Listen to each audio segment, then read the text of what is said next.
Hopefully people can tell me if the audio balance is off.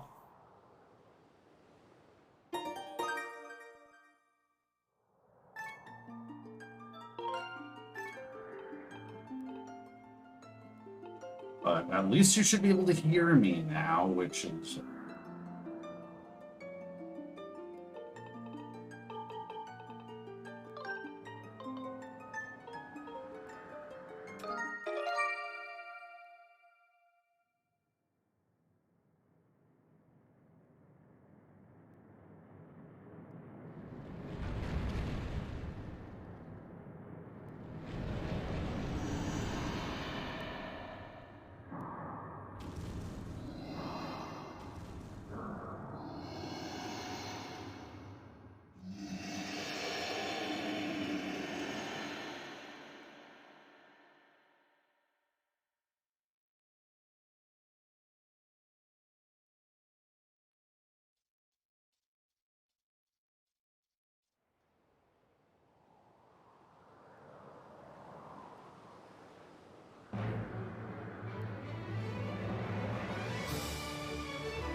This must be how, like, OOT speedrun spell.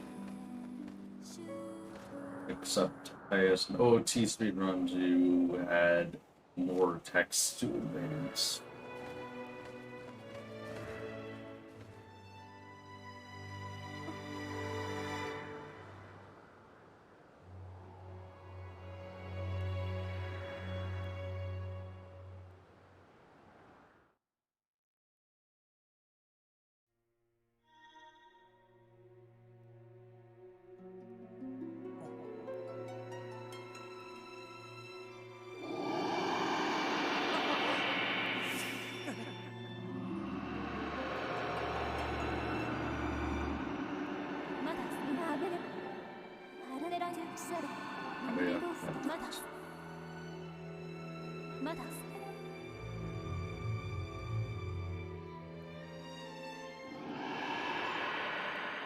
And here's a really cool effect. As the screams of the imprisoned turn into the screams of Zelda's Lockbay.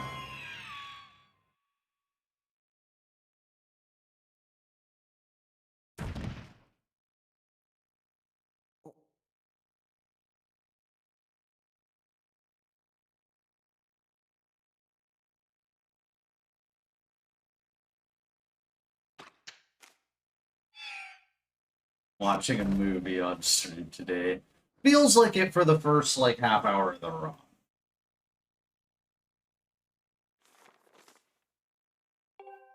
Hopefully it's only the first half hour of the stream too, because there's a cutscene flag dupe that has never been done in a run before. Neither is accepting those bonks, but it's... I don't feel like resetting.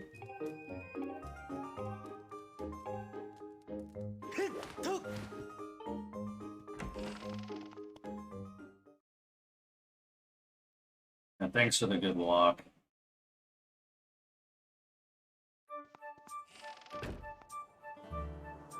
Yeah. Things become a little bit different because, like, we aren't skipping these cutscenes, which means that, like, the direction the camera's facing is sometimes different from what you would expect. Hey! Yo!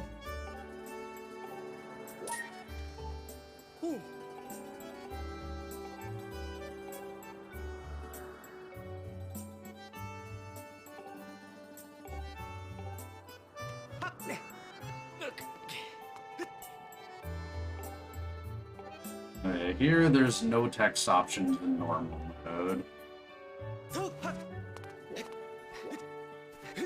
Yeah, there's a lot of little things.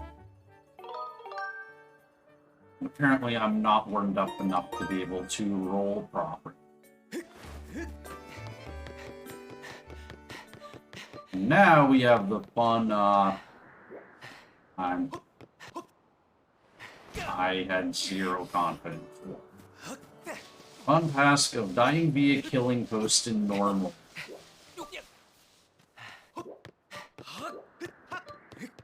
And I'm doing this the safe way because I don't feel like resetting.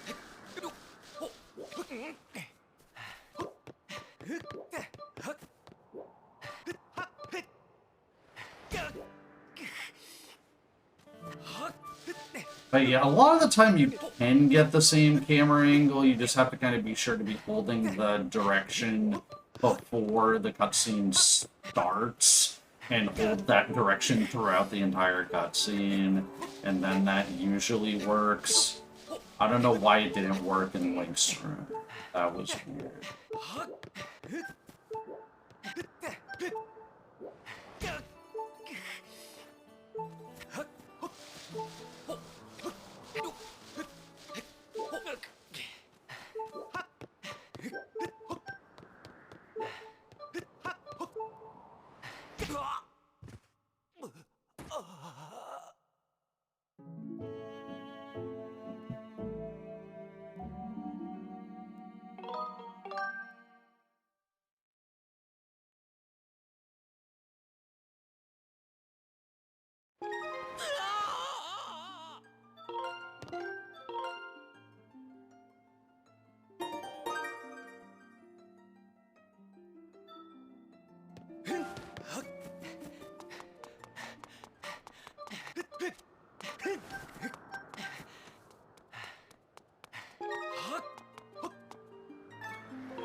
So yeah, the first thing we do is create a corrupt file so we don't have to go through that whole thing again.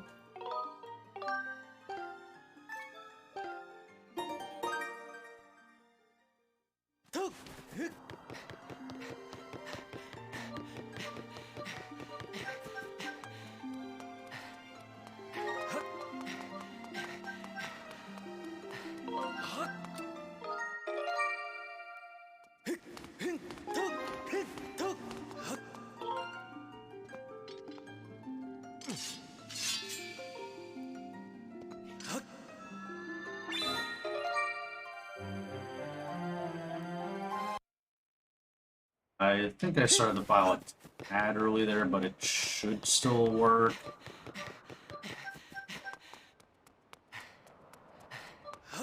We'll see when we go through this loading zone. Yeah.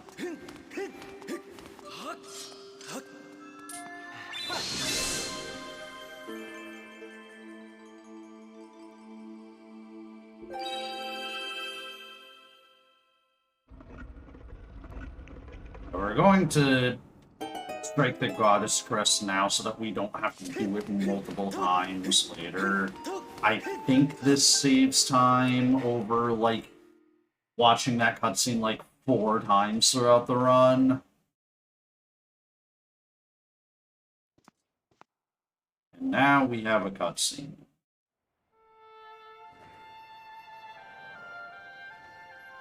And this is the longest cutscene for, like, the first, like, 2.5 hours of the run. So, how's everyone's day?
As like Orwell and Zelda argue about whether Link is practicing enough, you can kind of get the foreshadowing that you see Zelda's Loftwing up there, but you do not see the Crimson Loftwing, despite the fact that they're talking about it.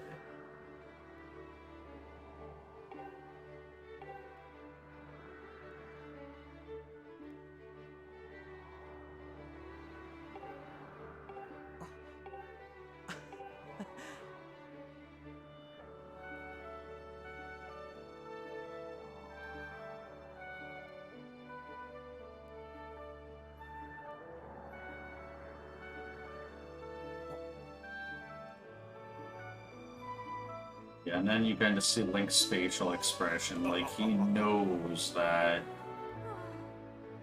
his Loftwing is in trouble.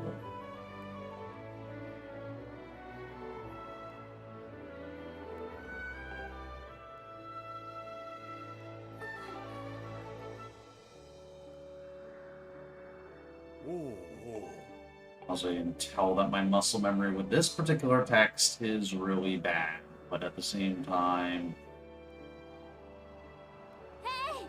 I don't think it matters a ton because in a lot of cases, like, you wind up having to wait for an animation to finish anyways.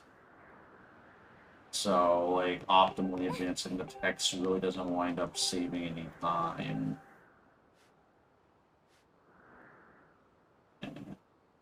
Now Zelda is going to murder us.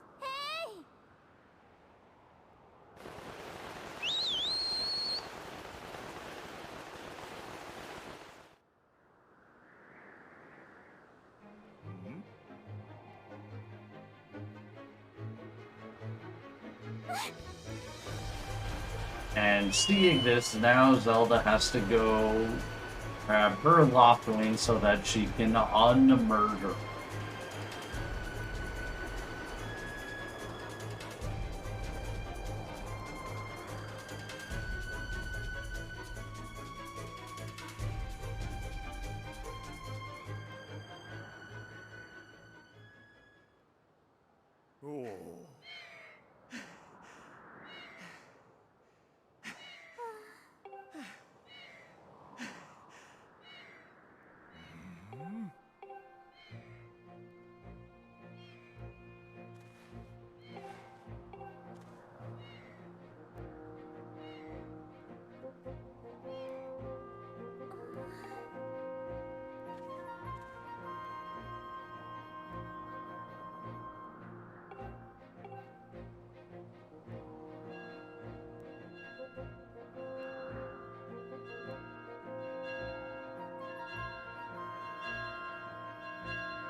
Now we finally get to play the game for a small amount of time.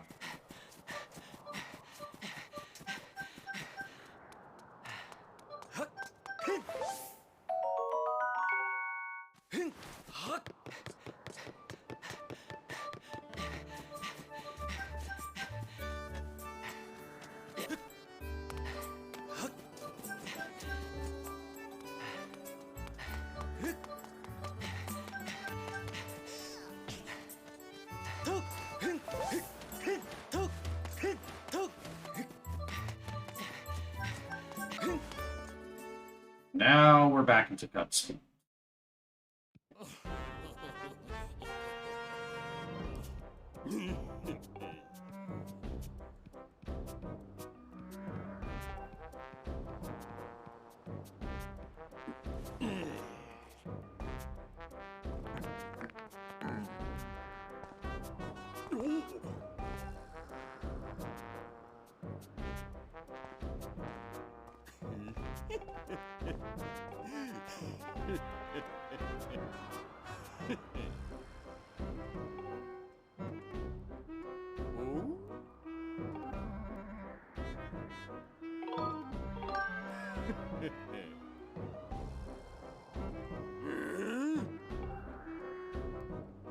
That was us making fun of Bruce's hair.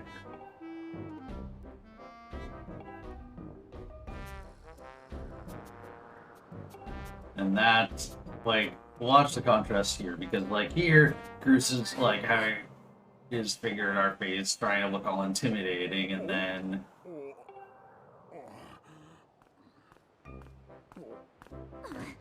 Zelda does the same exact thing to him.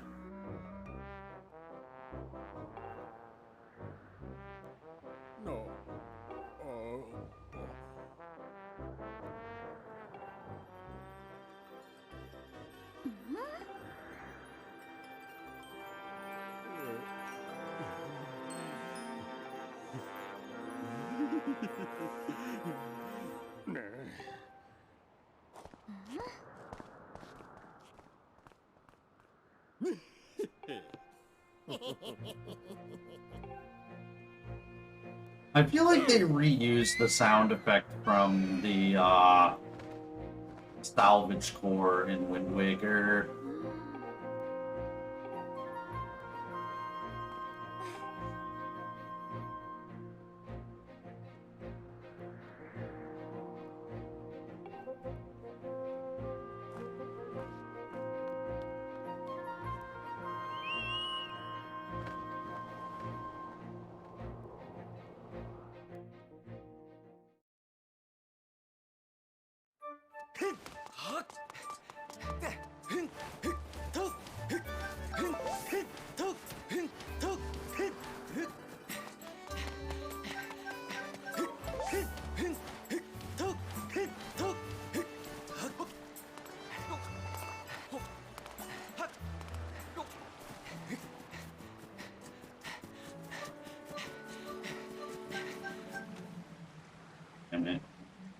Not get the roll in time.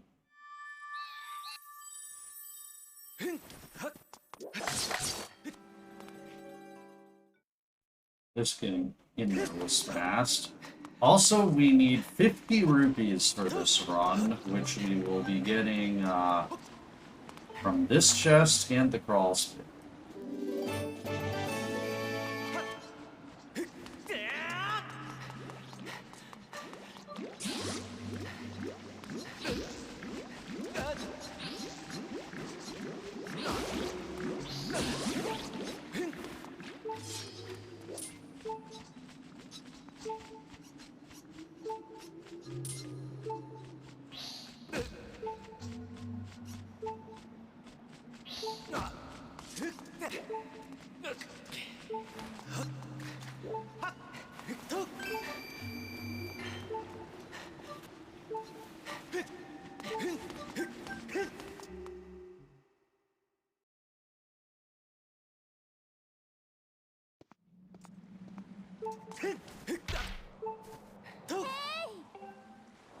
Barely missed the trigger.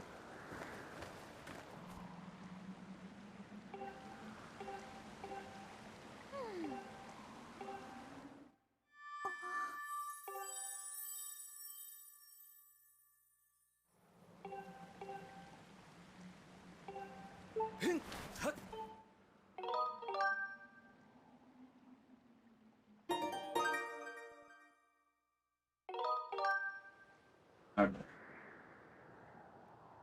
Now, instead of directly just copying, we are going to activate bit.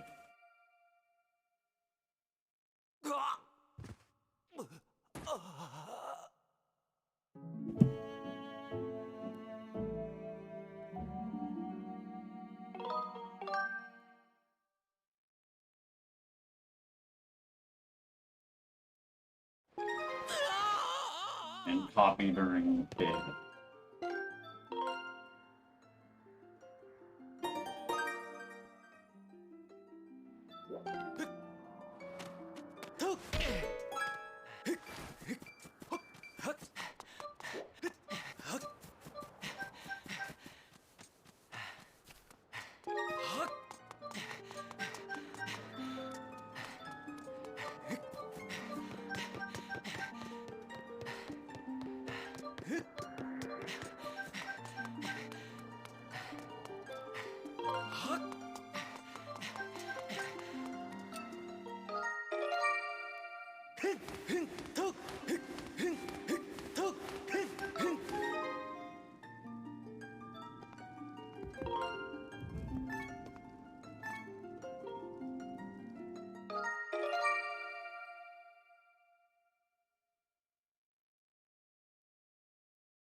Shouldn't need to check that, but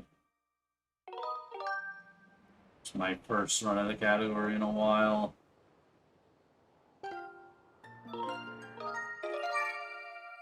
And now, deviating from like hero mode ending percent for a bit, we're gonna actually start file 3 and rescue our Lockling on file 3.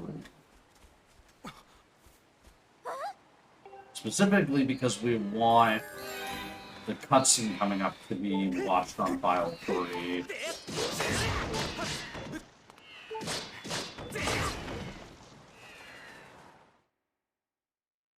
So that we can skip it later.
Normally don't have a Lockling split.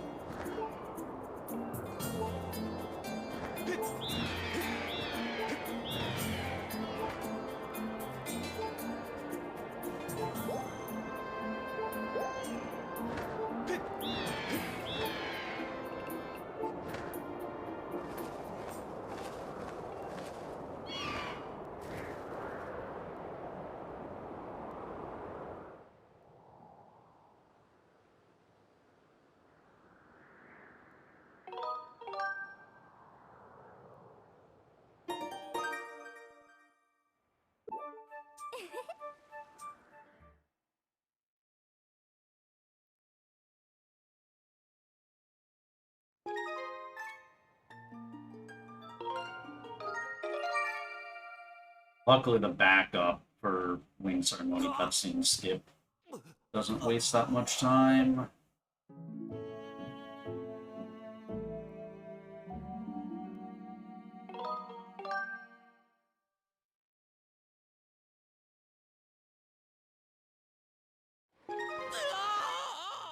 Now comes the kind of scary part of the run.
This time I'm not beaming the pillar.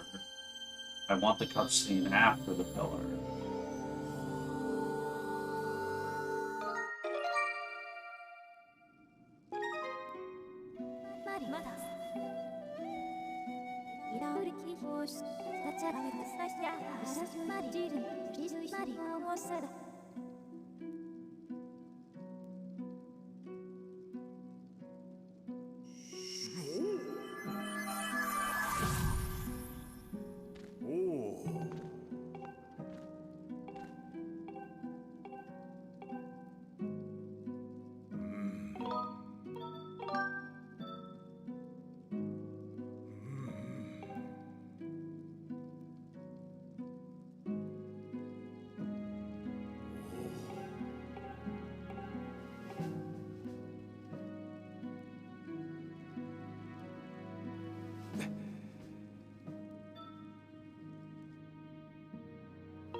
Okay, hopefully that was late enough.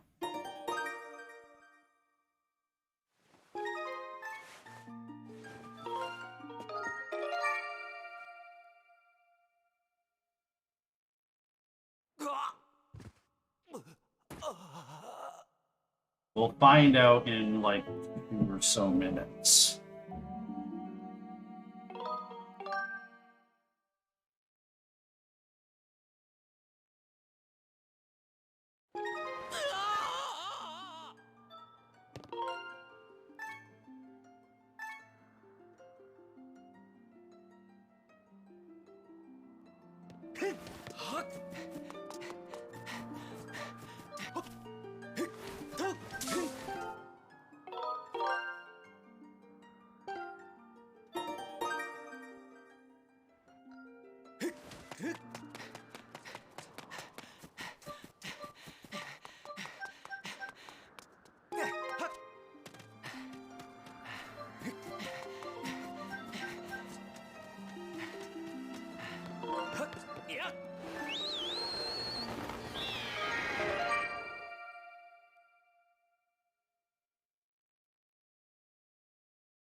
I want to not get hit by the Guayer, okay?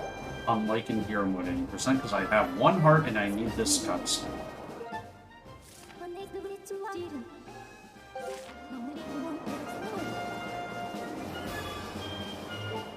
Now I want to get hit by the Guayer. And of course the Guayer.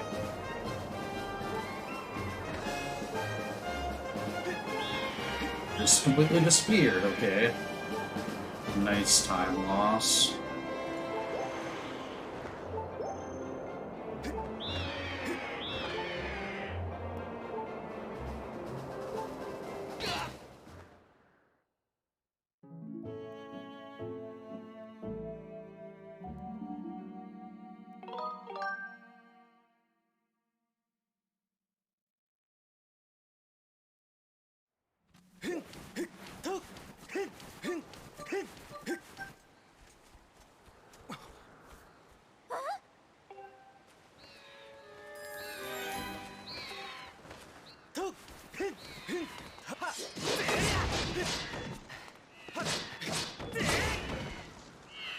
Okay, this worked. I will be able to skip this cutscene. If not, the run is dead.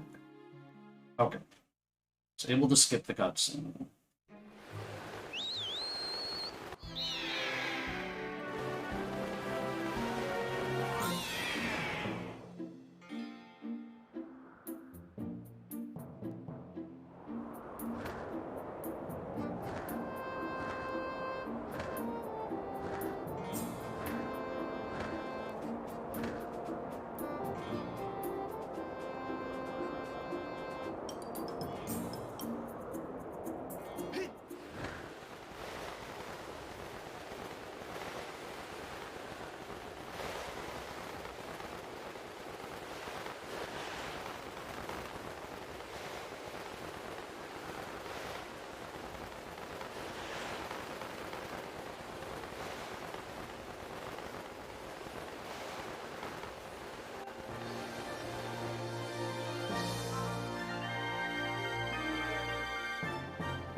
Yeah. So I'm pretty sure that's time saved even over KitKat's world record because I don't even think KitKat went for the cutscene flag dupe there. Okay.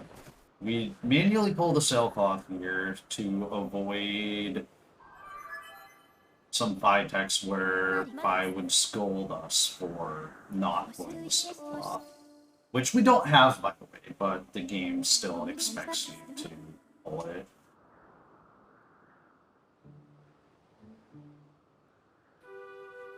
Yes, yeah, that's what happens when there's a lot of cutscenes at the start that we cannot skip.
Yep, that is a normal mode exclusive commit, which is the only reason that we can do that RBM.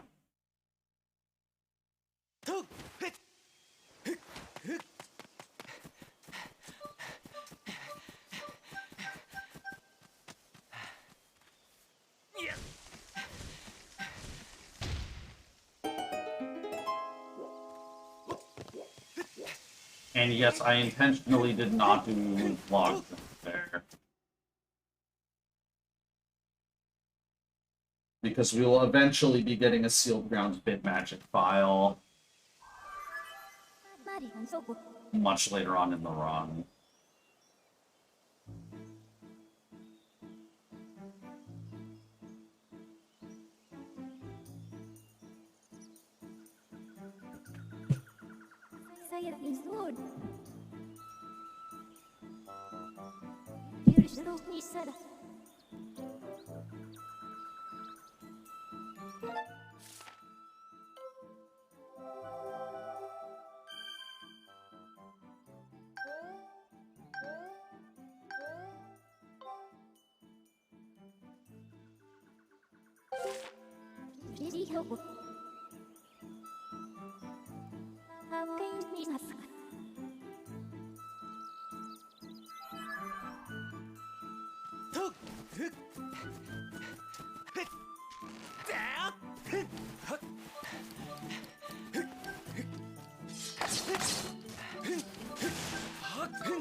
About a 64 door in the background. On.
I never know which way I'm supposed to run across that tree.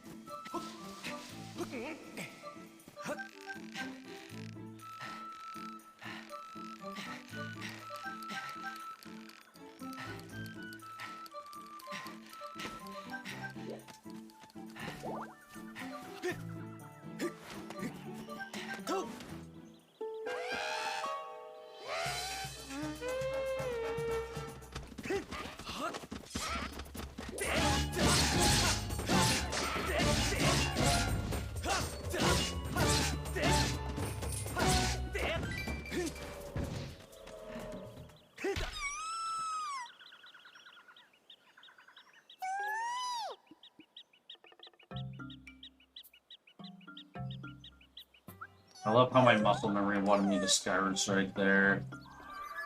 Which is not what you want to do on normal mode, because the Skyward Strike in normal mode kinda barely does anything.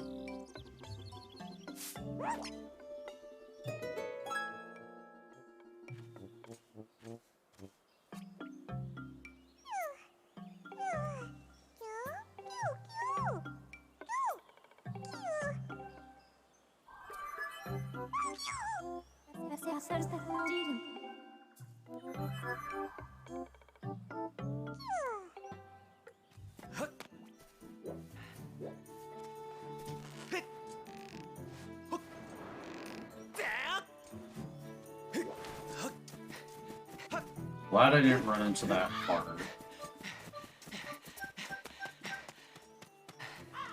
Well, eventually we'll get the heart text anyways. But that would have been a very awkward place to get it because it would have fucked up my movement.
That segment was slop, but still golden, but not too much of a surprise considering the last time I did this run was well over a year ago.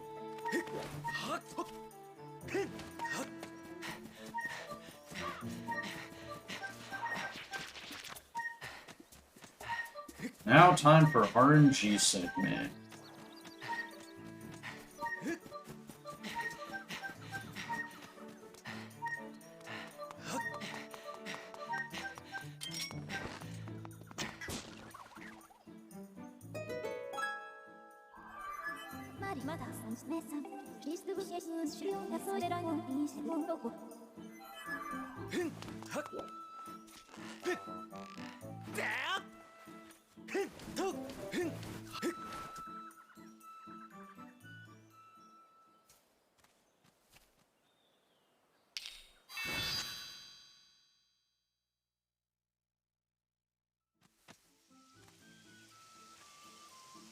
I lose time on this segment. I'm gonna go for extending blow twice. And if I fail extending blow a second time, I'll do Walk of Shame.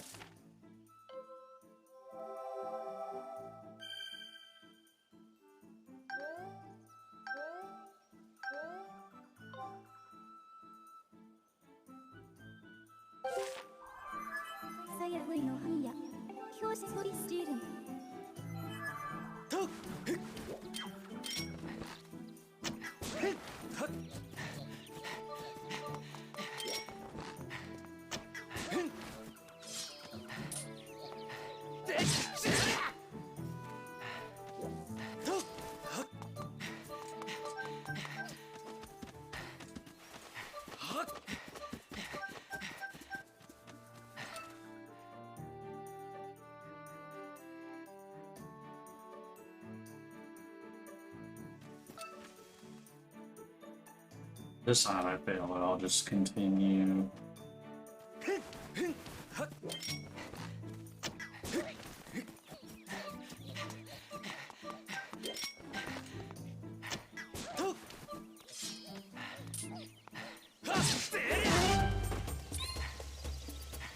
Okay.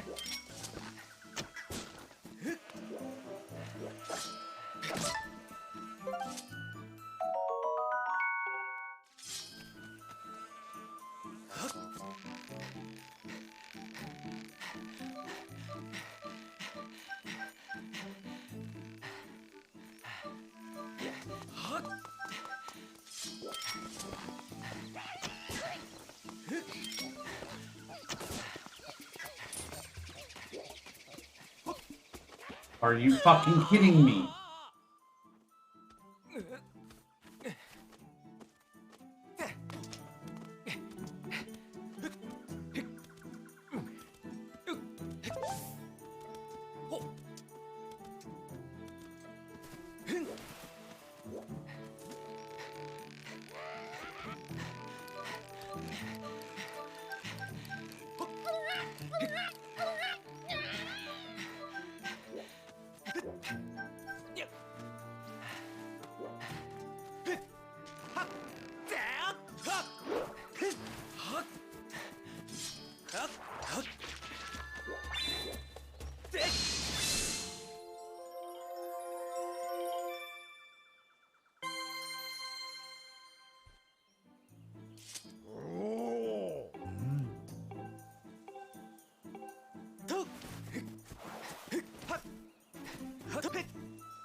Not done this. No! That was a bad angle. Okay, I lose probably my entire time save for missing that jump.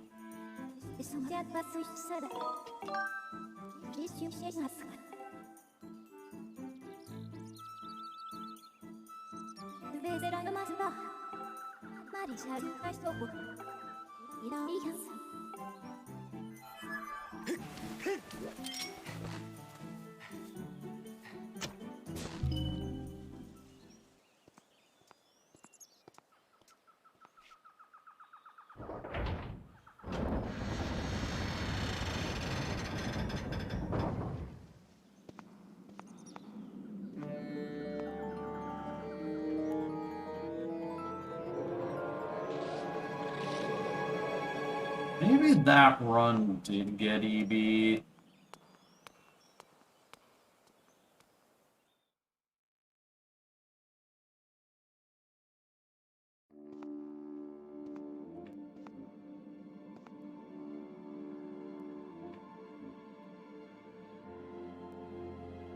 I don't recall getting it, but it was a year and a half ago, so...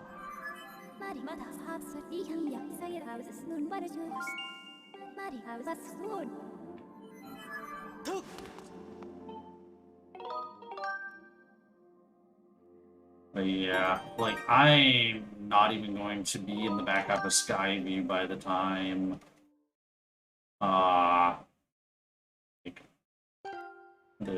I'm supposed to be done with this segment.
That one hit.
Need to angle it up a little bit more so that I could then fly it level. I want a better enough to fly the beetle at an upward angle, which is slow.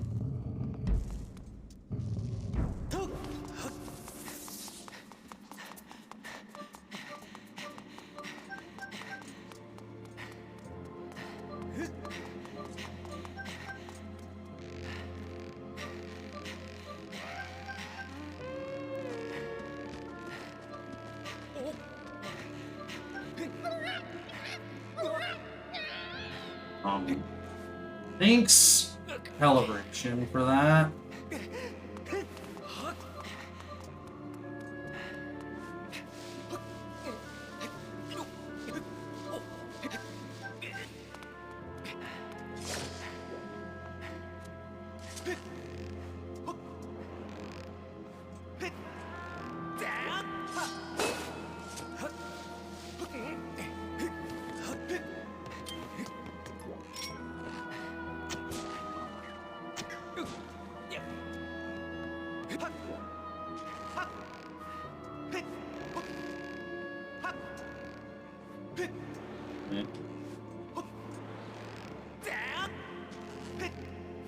Had the camera misaligned, so that wound up being very slow.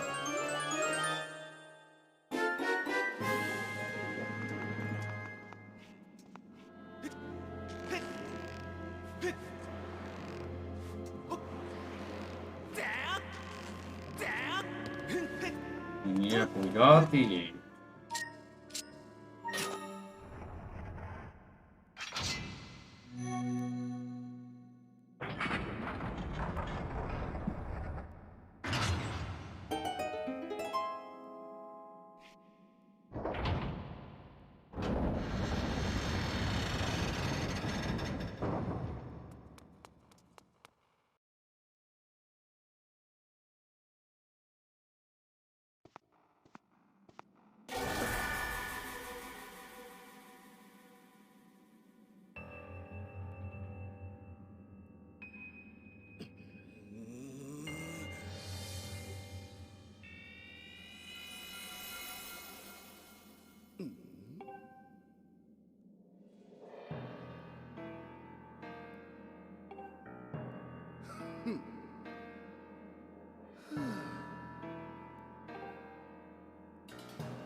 Yeah, although I don't know that we can describe him as chocolate man yet.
Also, just my execution is not good right now.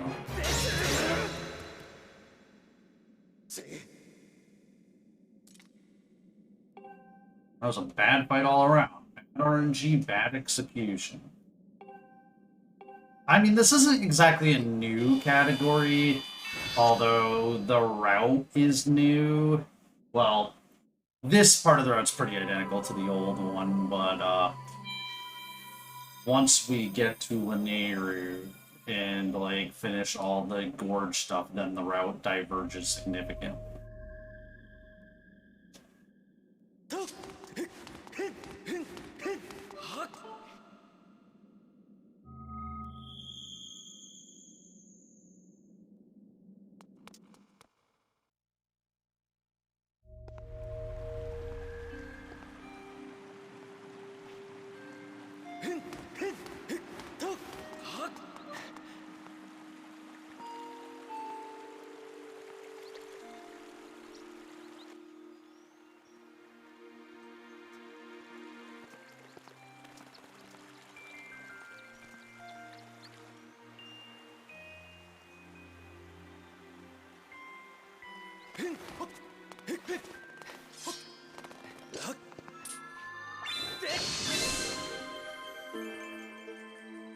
Yep, we get TMS now.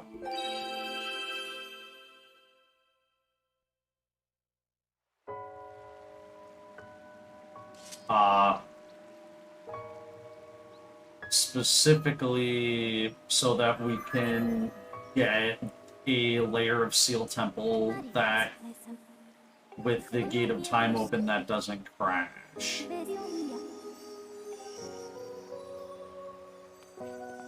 I'm being really sloppy with my text boxes right now.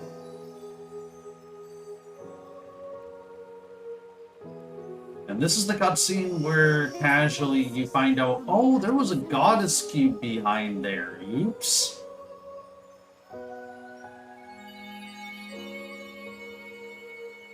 Then the ruby tablet materializes out of nothing.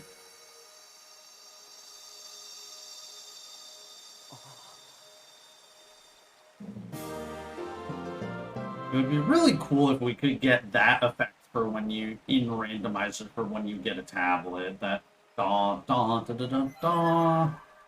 But that's probably very, very difficult.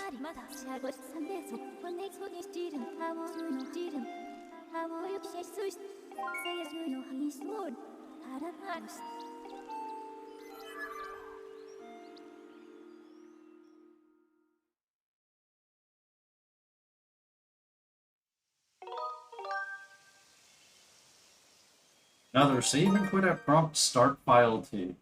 Start corrupt file. And it will be a corrupt file for a very, very long time.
Now, because we watched the next cutscene coming up earlier when we were setting up Bid, we can skip the cutscene now, which is very fortunate because the cutscene is broken.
Yeah, this is a route change from the previous route. We skipped demons now.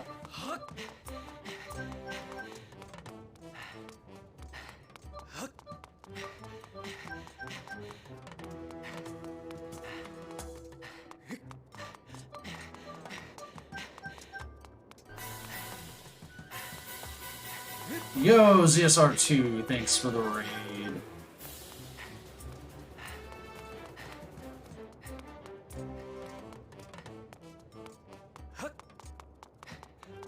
We are having a very normal speed run right now.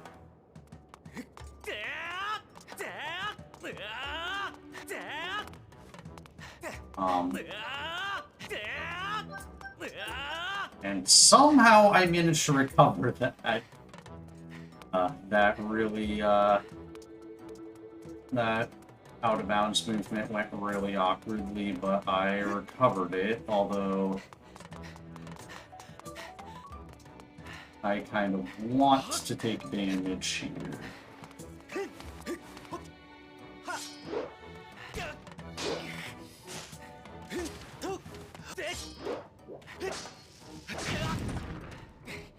So yeah, you'll notice I took 1 heart of damage from that bomb.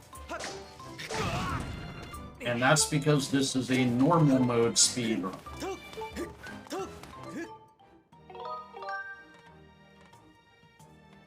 Which has a very different route from the usual hero mode speedrun, thanks to the fact that on the Wii version, normal mode cannot skip cutscenes.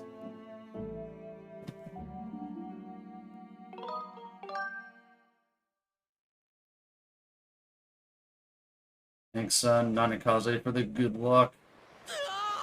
I hope I pronounced that somewhat correctly.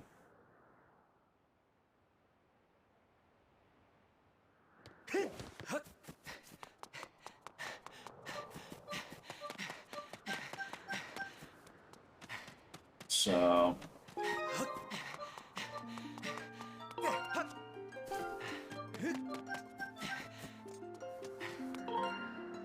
now we're opening up the Earth Temple.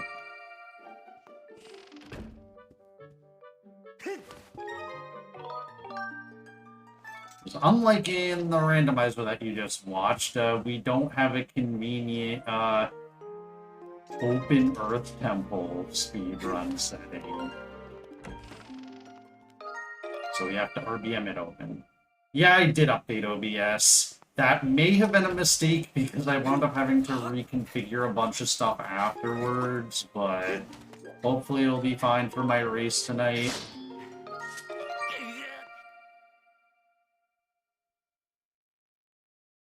Yeah, I mean, it just happens to line up that way. Also, shoutouts to the fact that the door is still present in this cutscene.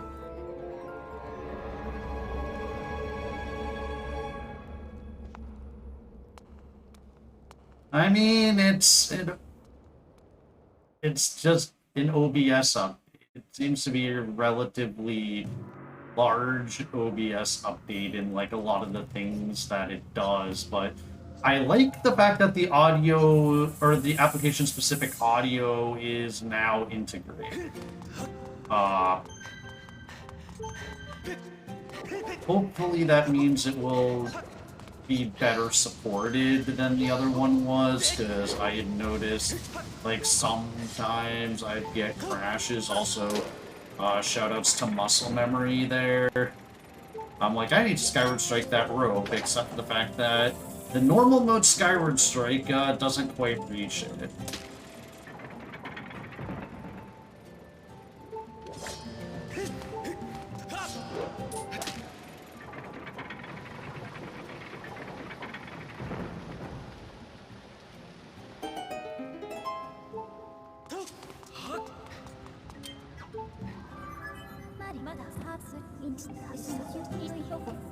More randomizer muscle memory, because I'm like trying to target the bow. I'm going to this guy. Skyward Strike does not quite reach here.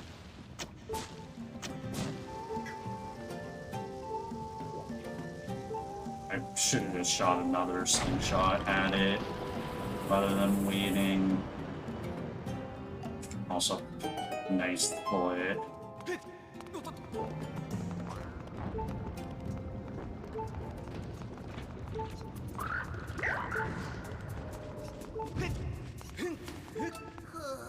Or wait, I'm not supposed to go here yet. I'm in like random mode right now.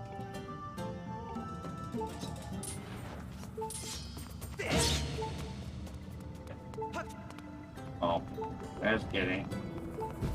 I got his text early, that's not that big of a deal.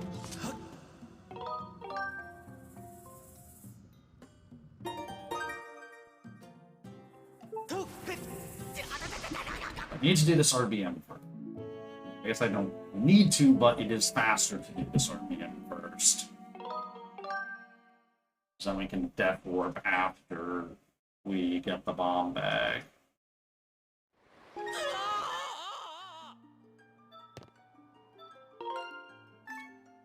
Yeah, that can happen sometimes.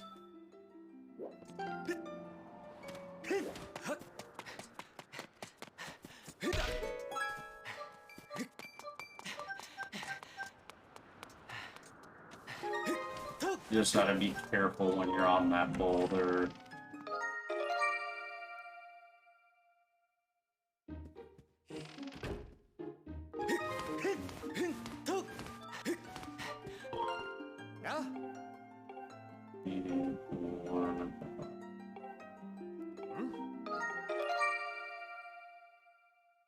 Okay.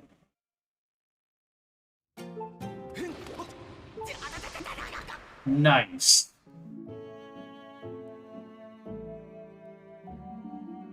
The worst part is that doesn't even, like, that doesn't I didn't commit yet, so I'm gonna have to death warp again.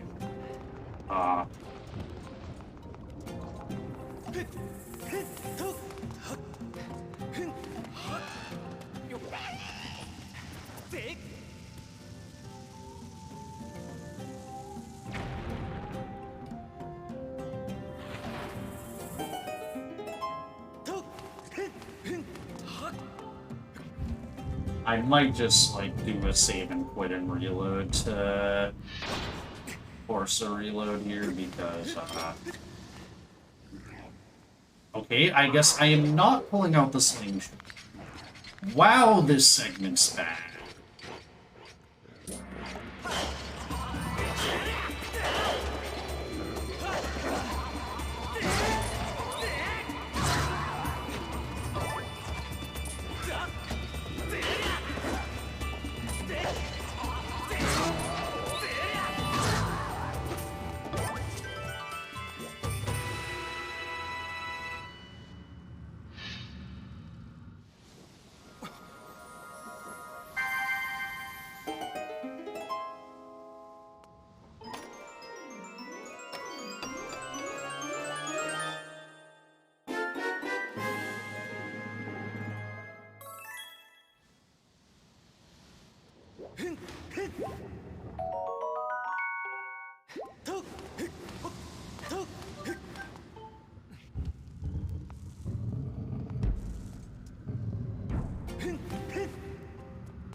Yeah, so the RBM that I did before this fight was to raise the bridge going to the back part of the dungeon.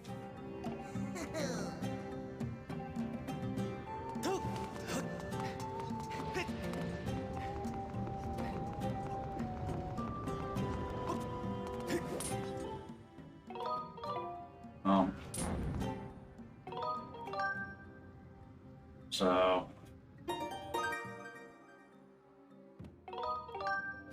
A death warp would be one way to reload, but with 6 hearts, that's going to be really slow, so we're just going to do this, and this will also reload the dungeon. And the reason that the first death warp did not raise this bridge is because I didn't wind up committing before I messed up my roll and landed in the lava.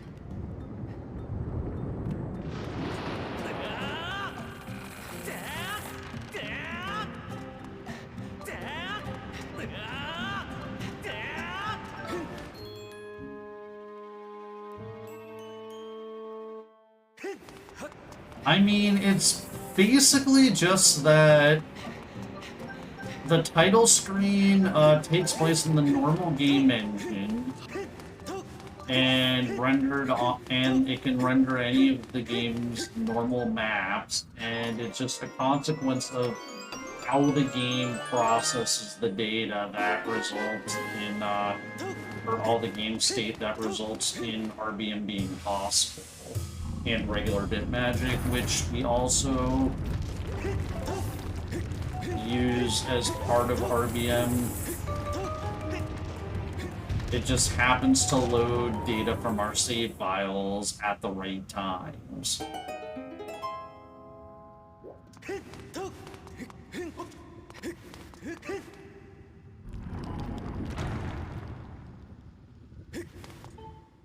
And I think part of that is so that like on the title screen they can like load what location you're in, like your quest status, and that kind of thing. Because like it tells you when you select your file, like you're in like Skyview, and your goal is to find Zelda or whatever. And it needs to be a load data from the files, and to do that, it just so happens that we can hijack that for our own purposes.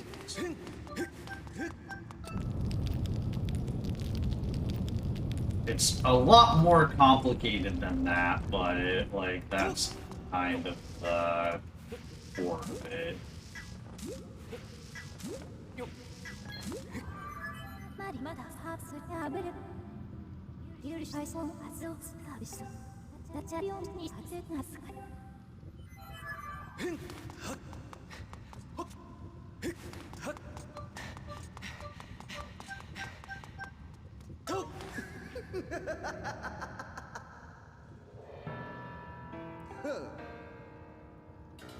Now I get to listen to Geary monologue.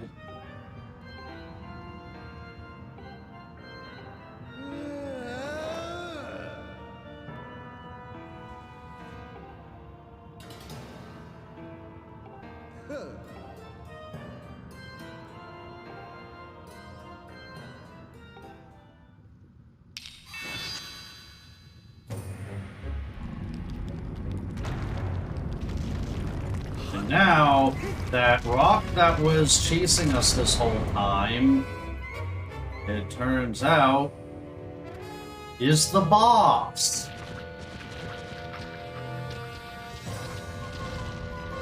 It's interesting how stuff like that works out.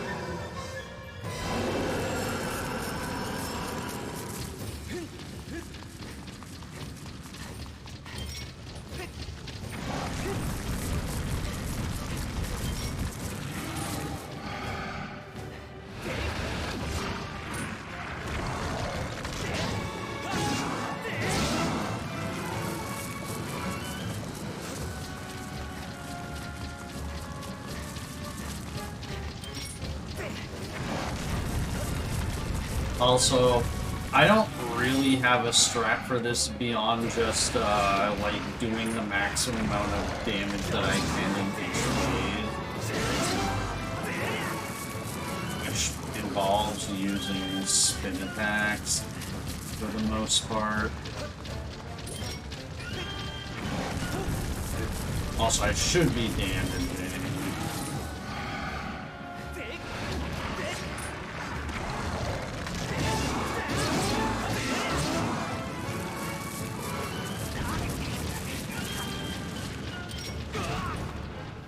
Oh, that was just a waste of bomb because I still had iframes.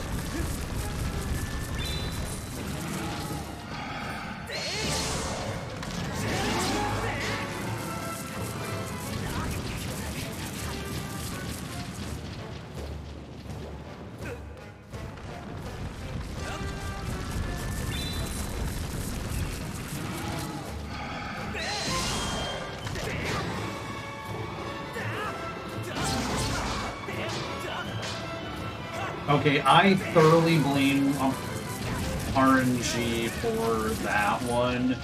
Because Scaldera's eye was on the right side for about, like, 5 milliseconds.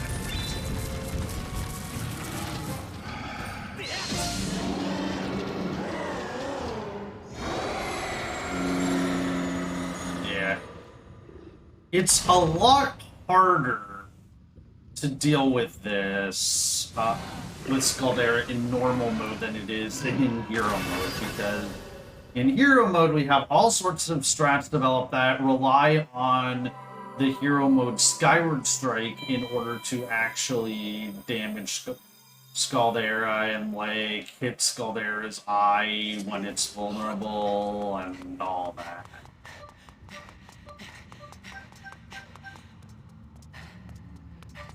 But for normal mode, unfortunately, we do get subjected to the RNG.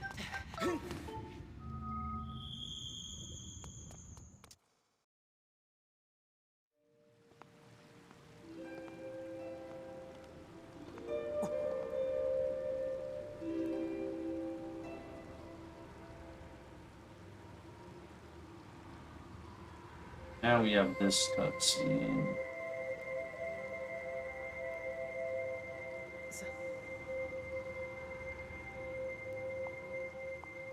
I mean, for Breath of the Wild, like, I don't know, I feel like I prefer the traditional Zelda dungeon format, but I can see why they tried to mix it up for Breath of the Wild.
And yes, we are late.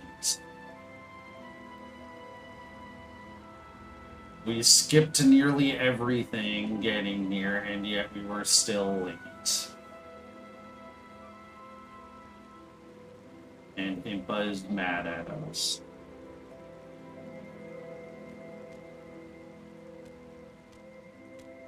And then after she scolds us, she will walk away.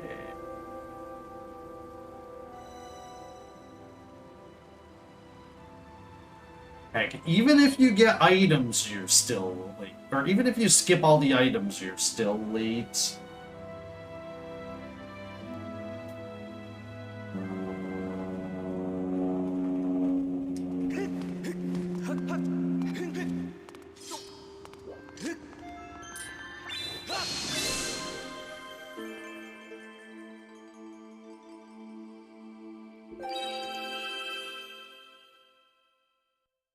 That time save is from skipping game. It's, I guess we must have done, like, something else in the older route. Because that still feels like a lot considering how badly Earth Temple went.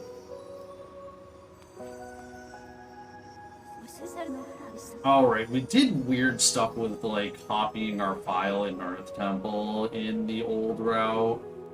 That isn't necessary now because we don't ever go to Sandsea in this route. And in the old route, we needed a file saved before beating Earth Temple in order to be able to get to Sandship early.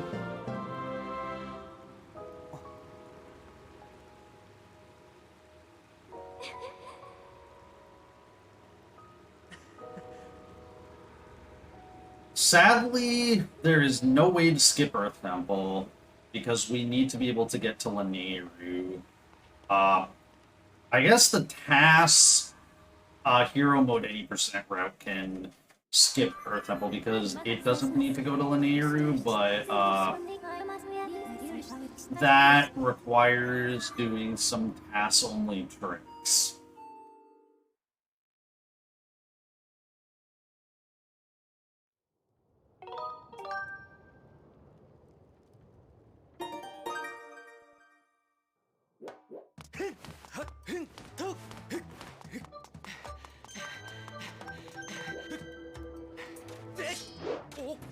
Yeah, it would be nice if we could cutscene wrong work attack, but we can't, unfortunately.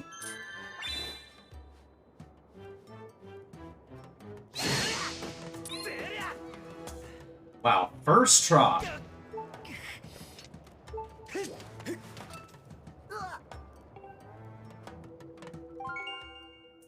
So yeah, we need to talk to this magma all the way back down at the bottom of the volcano. And that's the only thing we needed to do down here.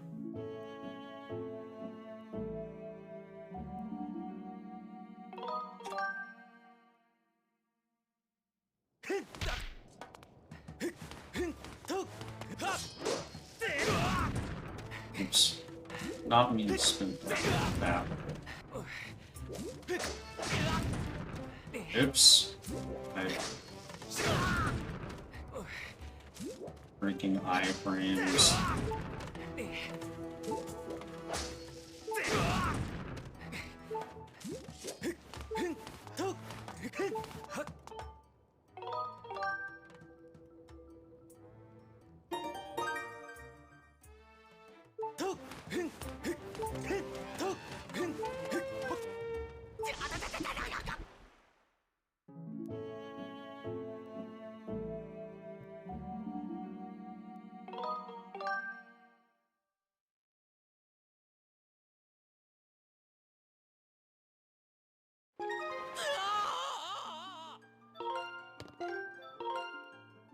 Time to say goodbye to our corrupt file.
So that's fake time loss.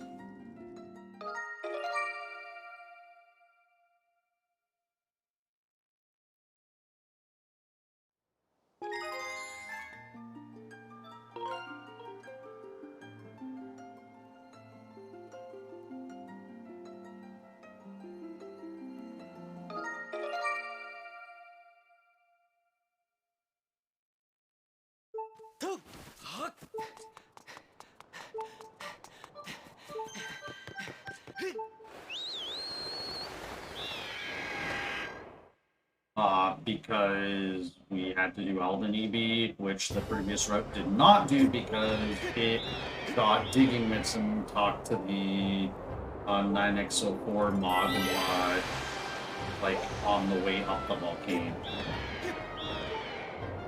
Just a little bit that.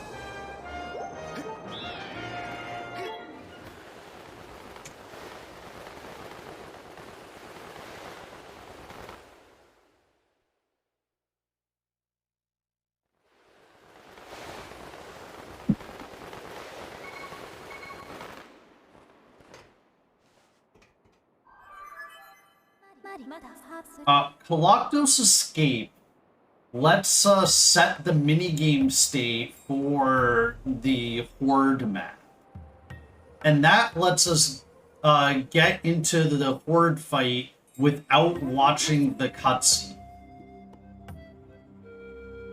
And that enables us to skip the cutscene that otherwise forces us to do Skykeep in normal mode.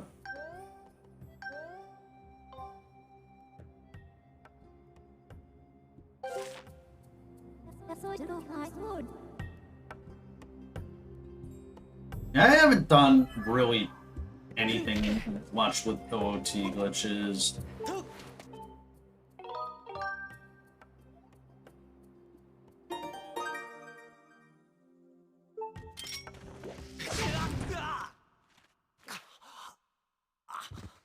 But yeah, the fact that there's really bad input delay on the Switch version probably makes it very difficult.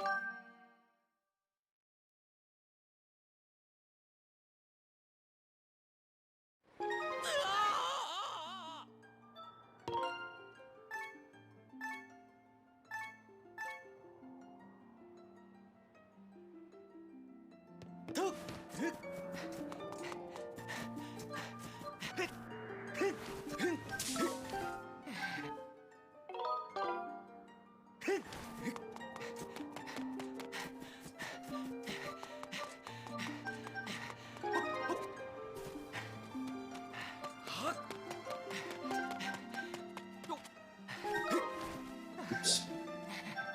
Thought I had a bit more stamina than that.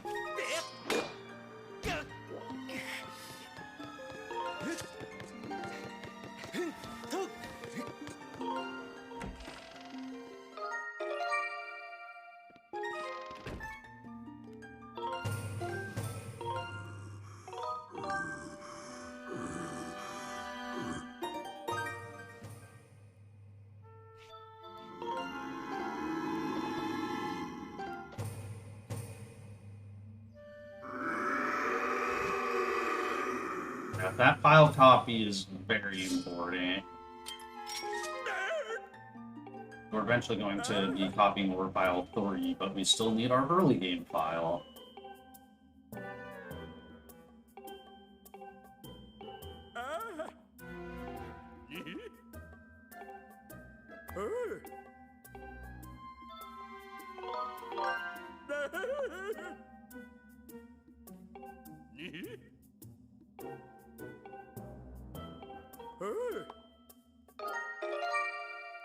Did that the safe way because it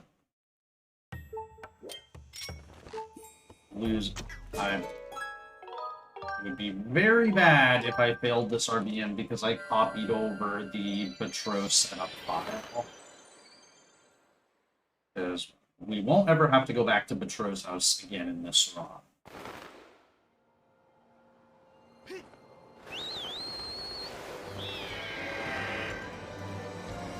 Oh, yeah, and then we get the penalty for not getting Exciting Blow. Or, well, a further penalty. The spy has to show us that we got a goddess chest unlocked.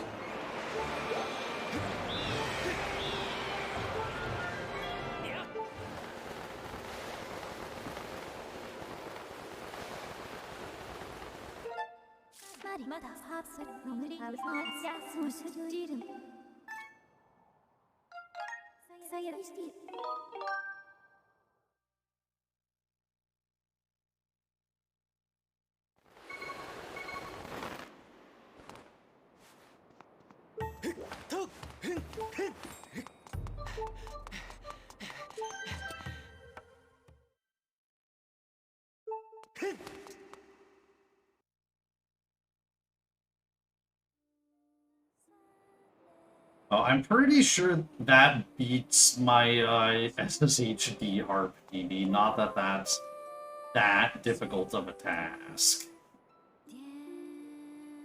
Because my SSHD RPD is really bad. Does that cutscene text of the chest appear every time there is one available? Not sure what you mean.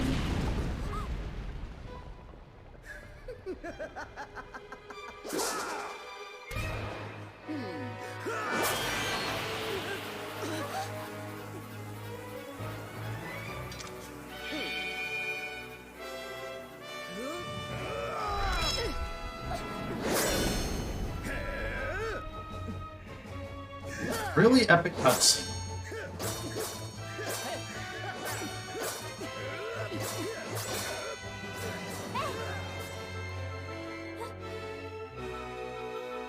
Oh.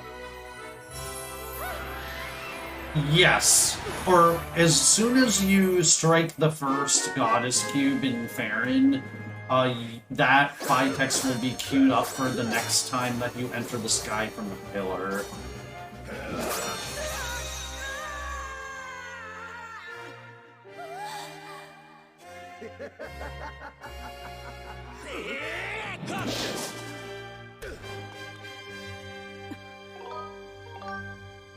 And of course we need to ask Impa, am I late?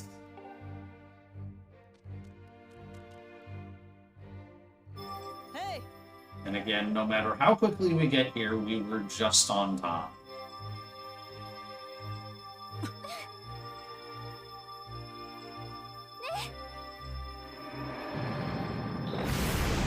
Also, shoutouts to the fact that the Gate of Time was invisible for that entire cutscene, because we never entered LMF, which is the trigger for making the Gate of Time in this region actually appear. And before you ask, unfortunately, the Gate of Time that's in this area, even if we were able to get to it, we cannot interact with it.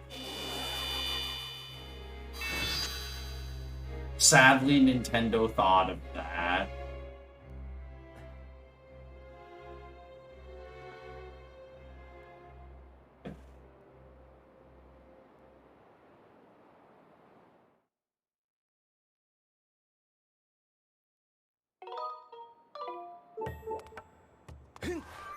Are you kidding me? I guess my role has to be like really like far out. Like I got the cutscene skip, and then during the first roll when I was trying to go backwards, I went back into the trigger. Thanks, Ben, for the good luck. You will see.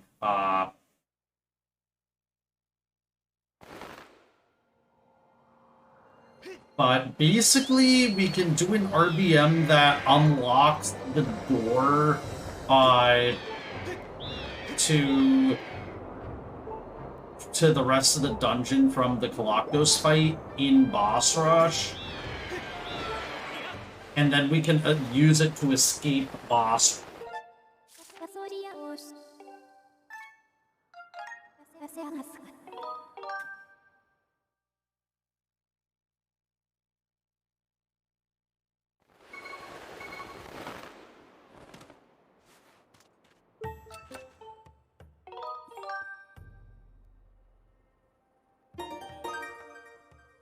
I mean, you could probably swap the models in random, but I'm not sure if that's what you're talking about. Because somebody already made a Garrity model for Link for Rando.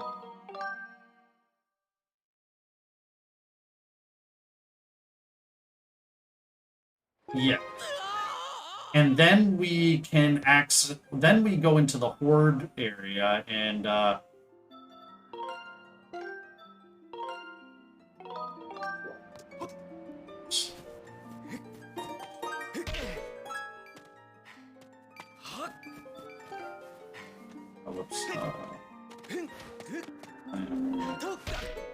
okay, this is gonna be slow because I wasn't paying attention.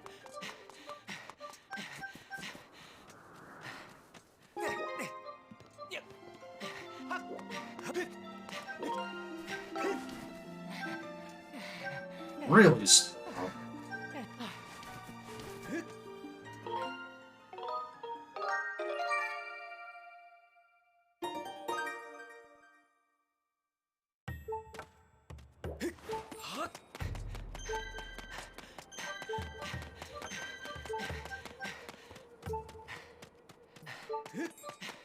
Yeah, that.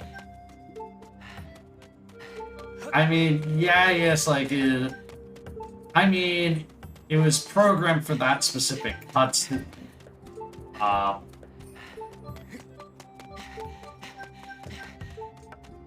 But you would have to do quite the ROM hack to be able to, like, have Kirigi's ability.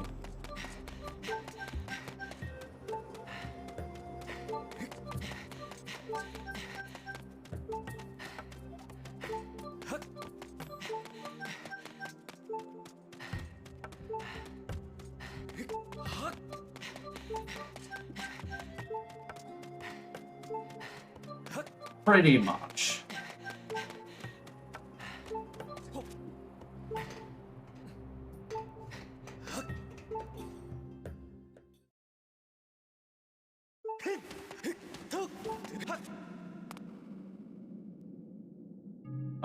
Get the roll. Wanted.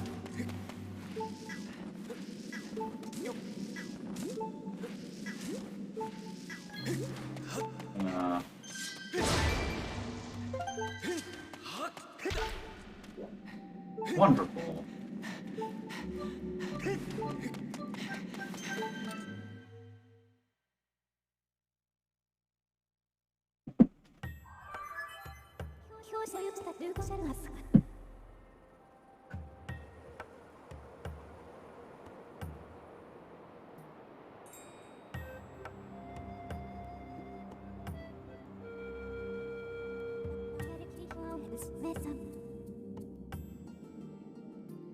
Yeah, the Goron requires a layer that, and we entered on layer 0, meaning that nothing that's there, that for like a lot of things that are supposed to be in the caves area are not there.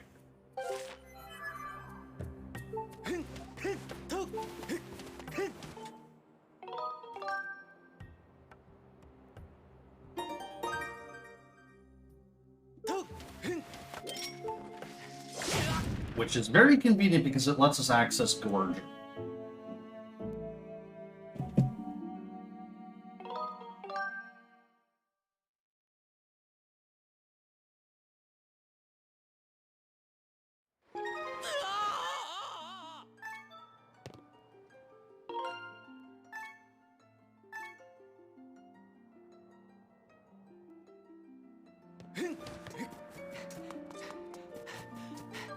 Here's where I will need to focus for a bit.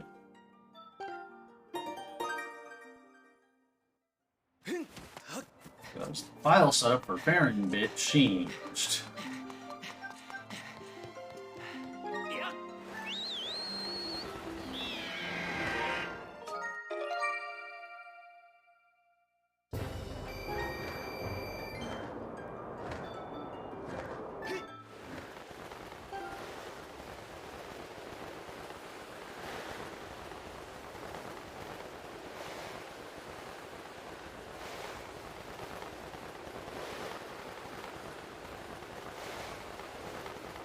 Because the state changes once when you get claw shots, and then it changes again after you defeat Leviathan.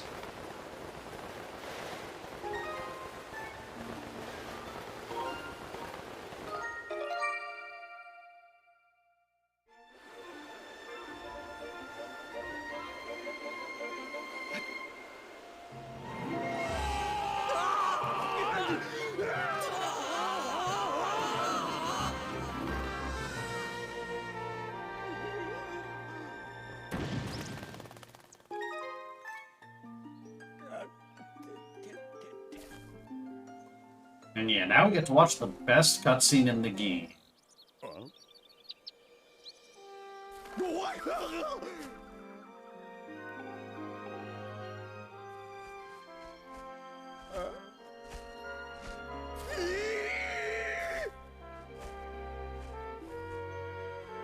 Groose, and I'll shut up and let you listen to Groose, which is the best part of this.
Now, Bruce is going to declare that this place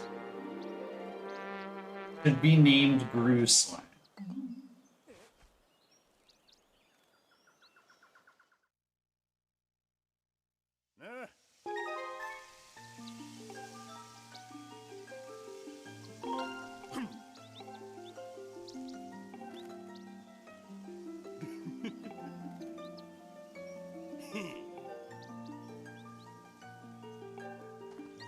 Yeah, that's where that musical sting plays, because the game cannot even believe Groose's audacity there. Oh, that here's a save statue. You can tell I have definitely practiced this a lot.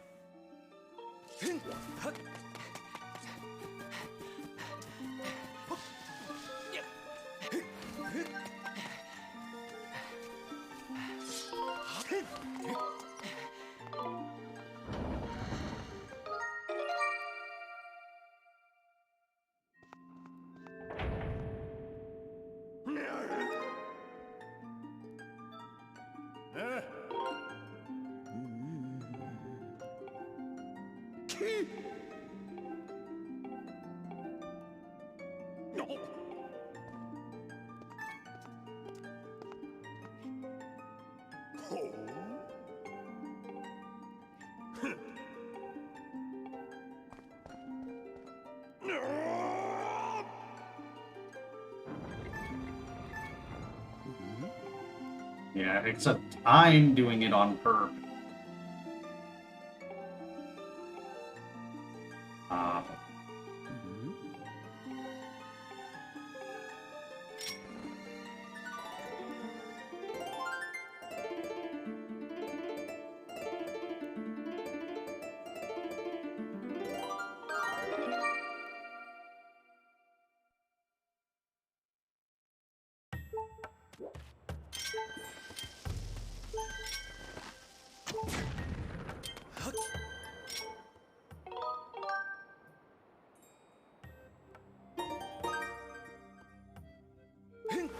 Yeah, Groose gets a lot of character development in this game, which is why Groose is such a great character.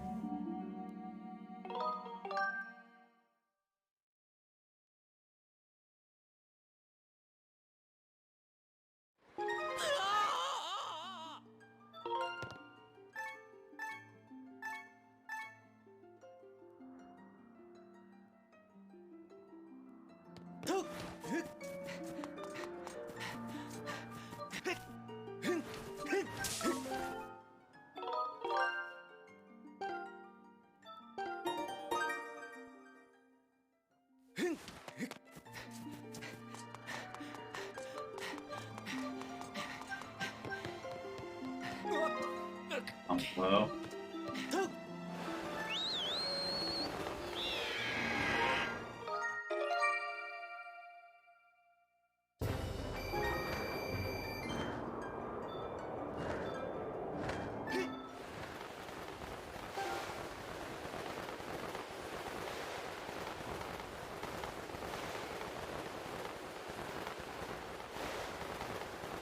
Oh yeah, that is true. Sadly, we will be skipping that cutscene.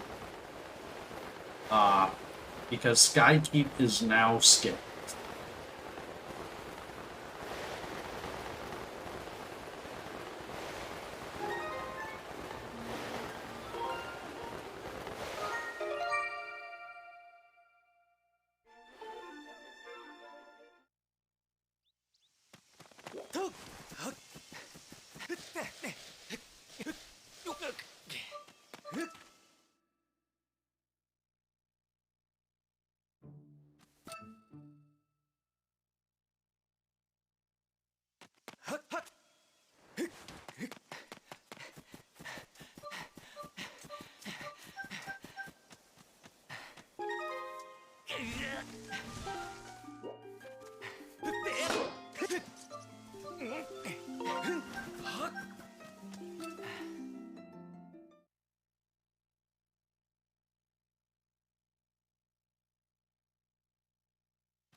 Yeah,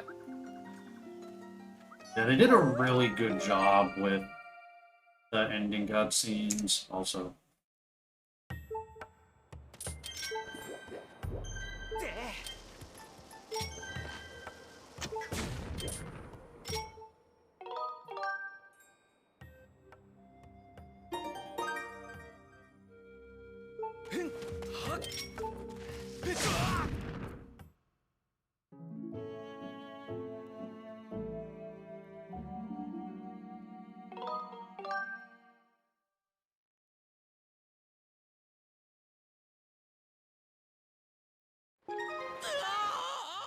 And we don't see Demise's sword again because Demise was defeated.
A little bit early with moving forwards.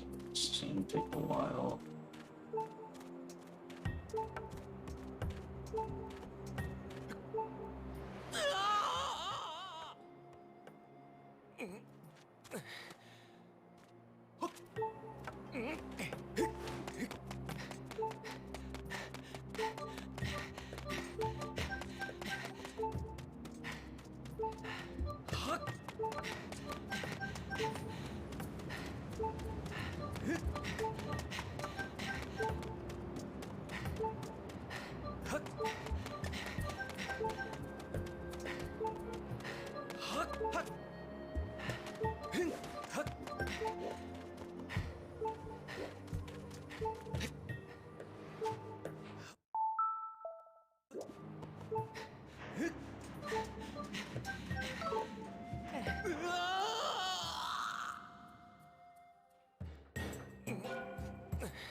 Now we are at the end of the mine harvest sword.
Hey, look, we got a part of the Song of the Hero.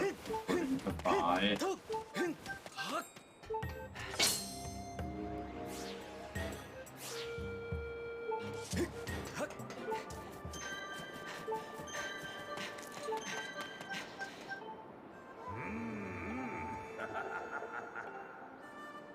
Up and down.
Right then now, that's going to be Imp 2.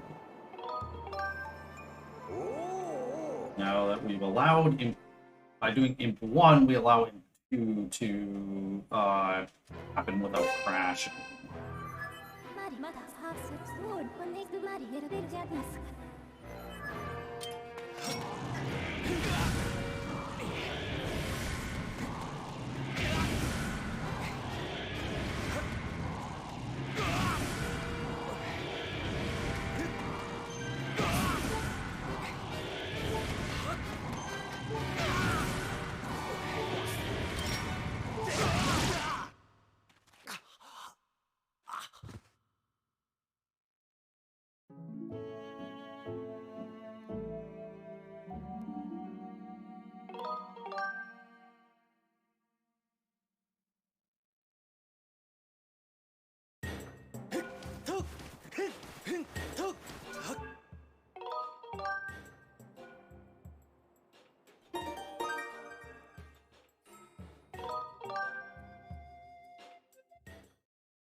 Now we're going to do a couple things on file 3, which we bit saved behind the temple when we were doing the Groose thing. Now watch this text again. But because it's going to be on a permanent bit magic file, it means we won't have to watch this text again.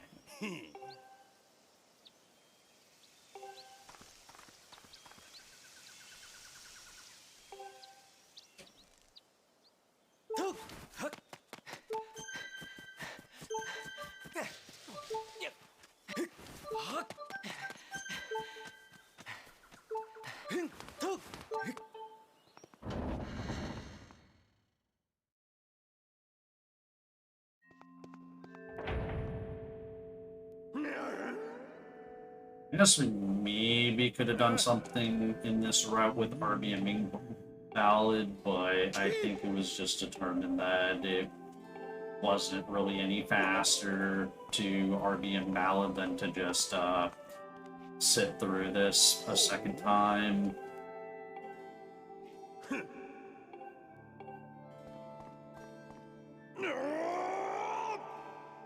No.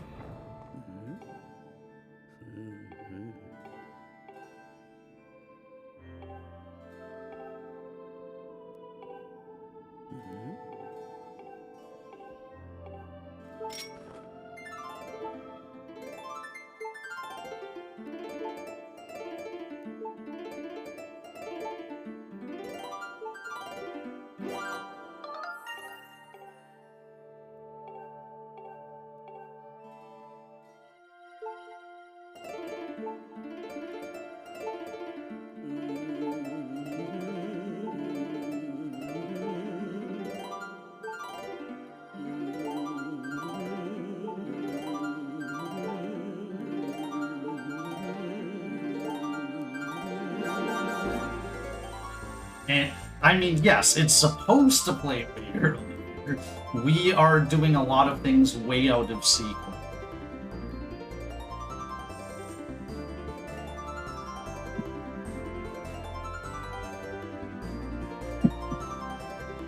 Like, you're supposed to get Ballad of the Goddess right after getting Harp.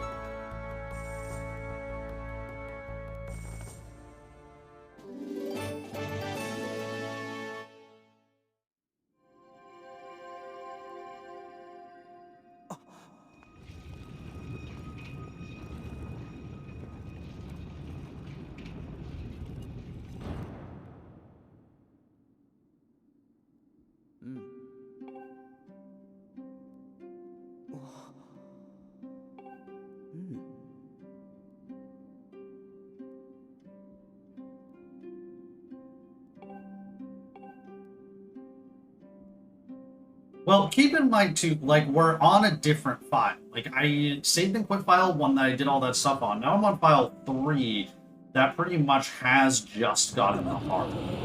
Because I copied it before I did any of that stuff. So the file that has Ballad is a different file than our main file. We need Ballad of the Goddess specifically for a Gossip Stone that we're going to RDM.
Yeah.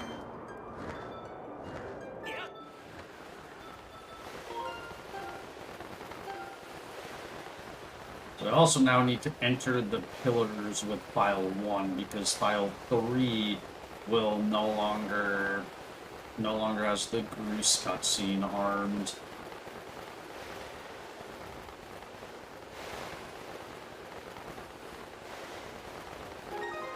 Now we select file 2 during the fade out because it can skip this cutscene.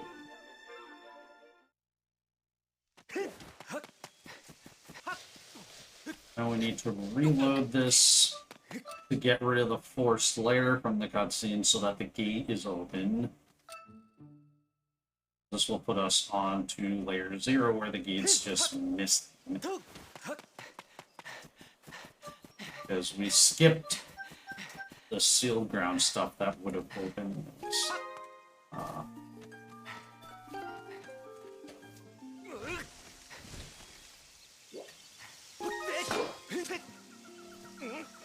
And this is file 1, I believe.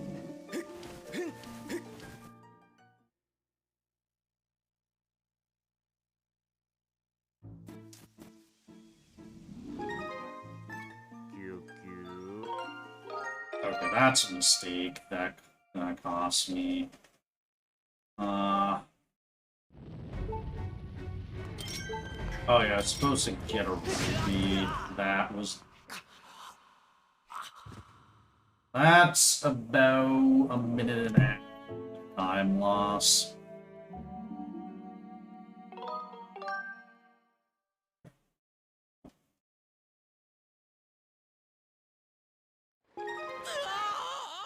I have to do that all over. That's the first major bit mistake of the run.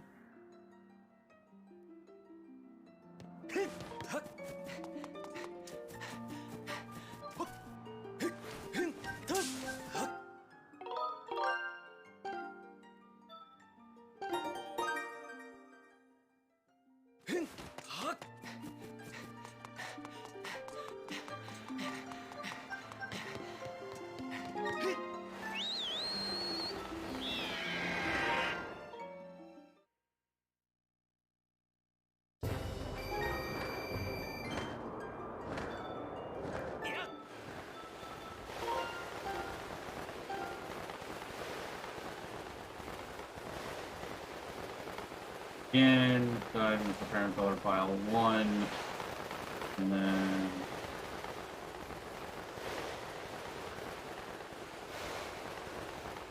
I'm way off course.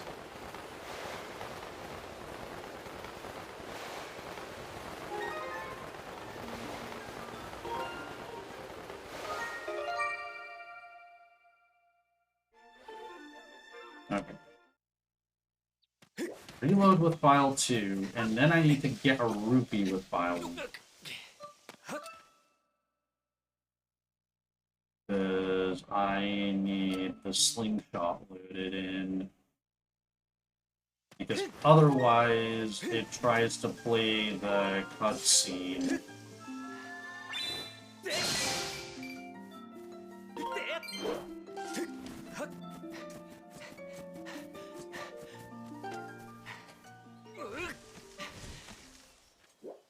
Where you get the slingshot, but because it's the wrong layer, stuff's messed up.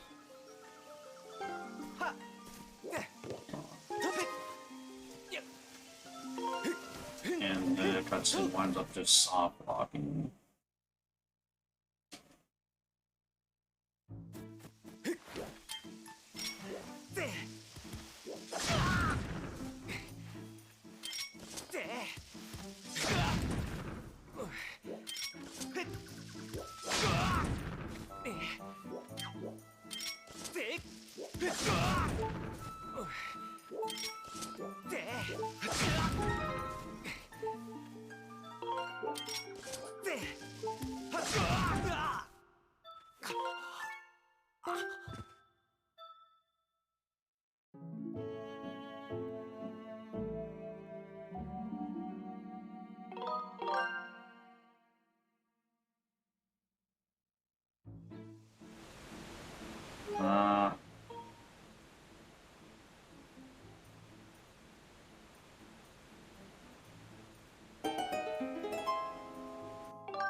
Yeah, well, that's just because of the row. I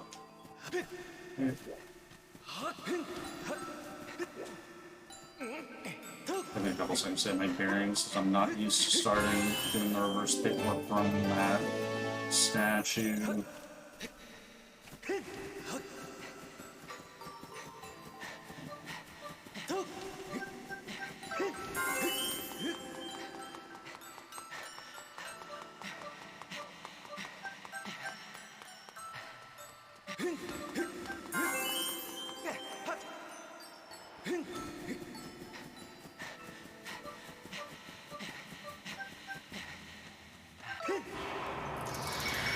This, by the way, is where this deviates from the previous normal mode 80% route.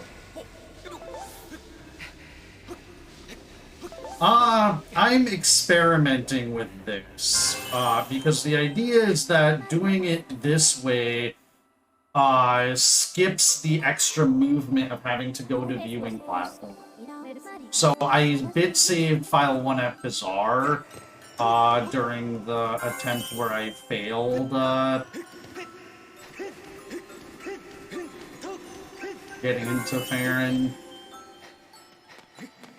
So...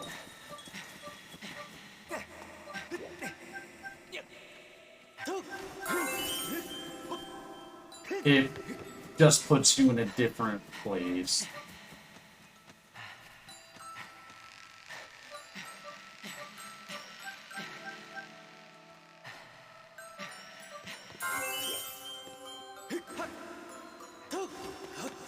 I don't think I skipped it.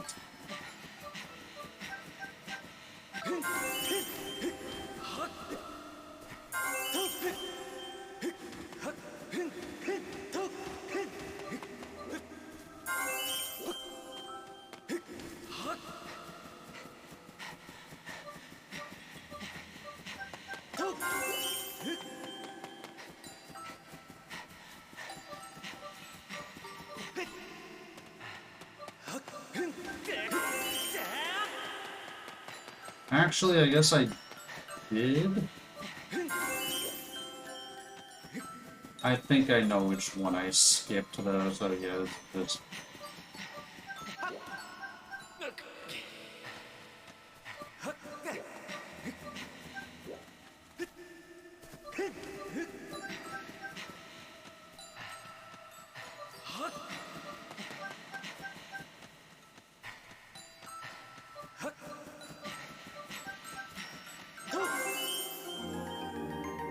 I don't know how I, like, managed to not roll into this tier.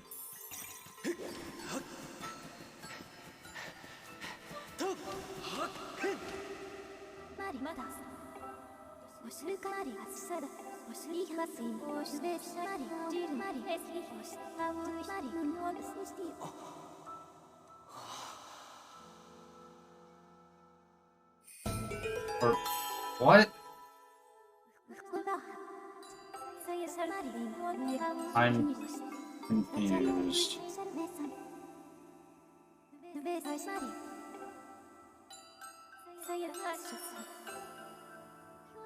I think it's because of the way I did the tiers out of order.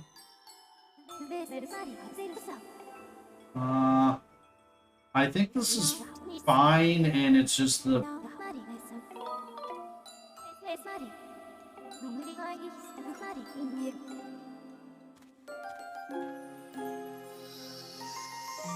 Okay, I'm gonna need to ask Azer what happened.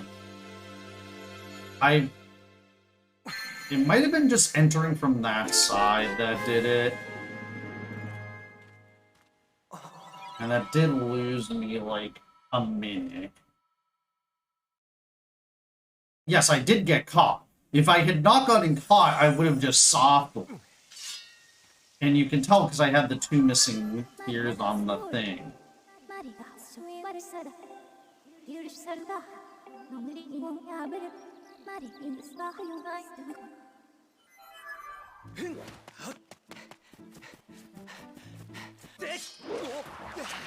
Oh, nice. That's not what was supposed to happen.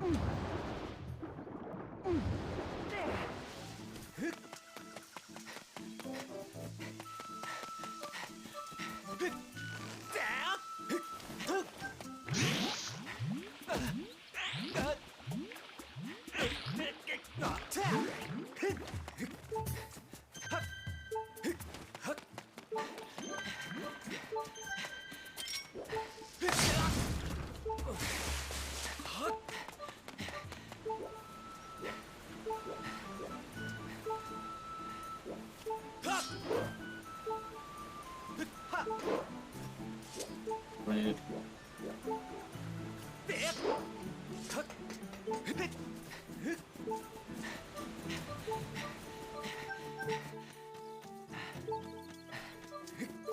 Day has been alright. Run, I've made one major mistake thus far, but run's otherwise been fine.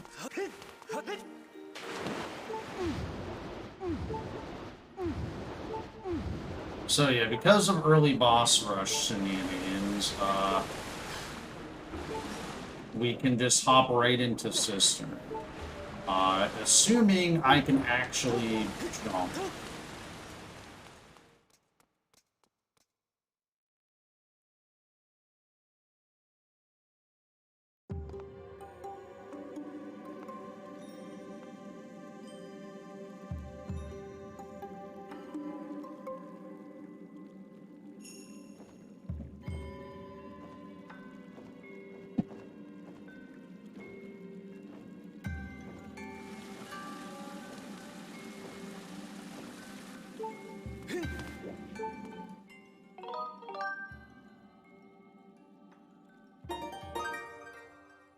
Okay. Now we set up for Kalakos' escape. It's interesting because we used to avoid going into Ancient Cistern in normal mode.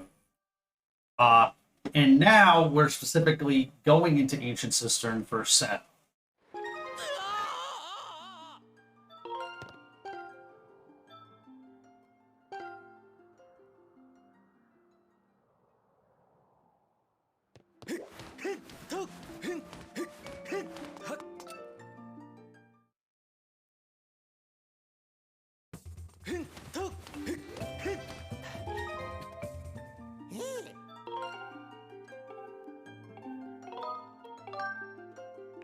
So yeah, the game's gonna get confused when we try to buy the shield.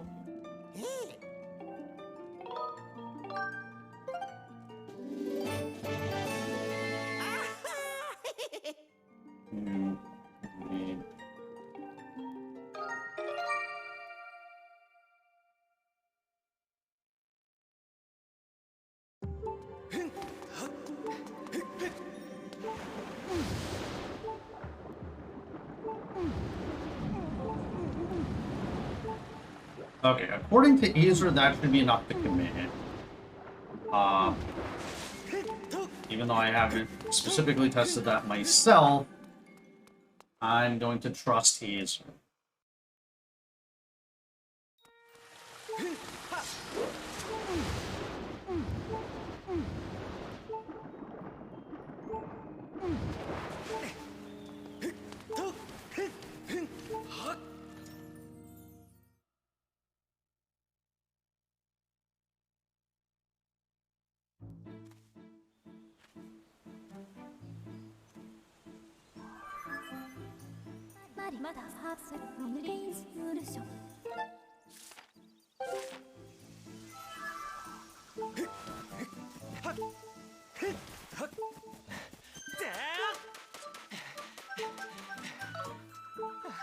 I thought I had a bit more sim than I actually did.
And Metroid Prime Trilogy on Switch would be really cool.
Oh.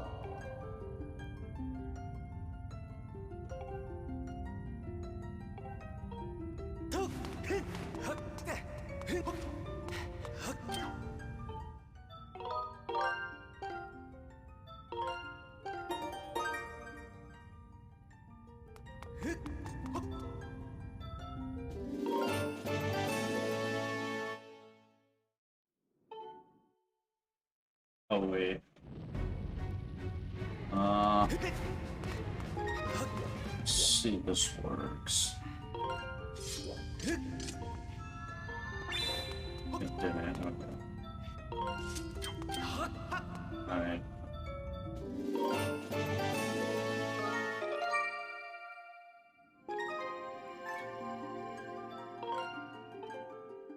Now that should work.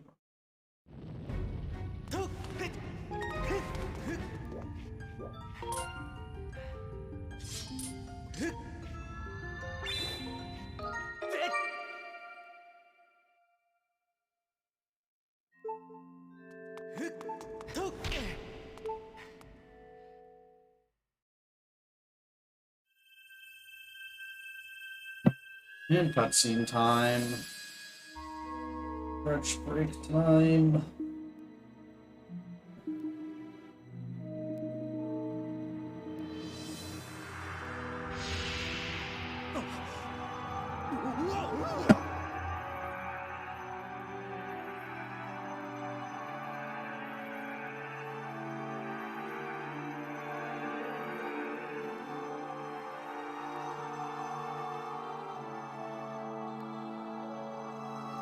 I don't know that I've ever heard it referred to as Tetris cutscene before, but yes. The Tetris cutscene.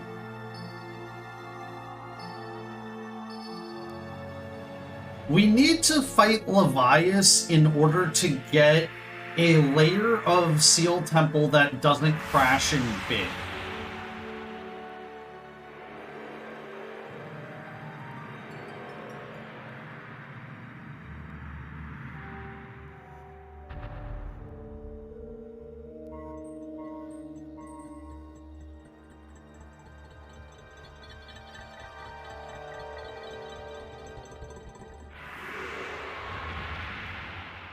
A layer of Seal Temple that doesn't crash in bit that can actually enter the Gate of Time. That's an important quality.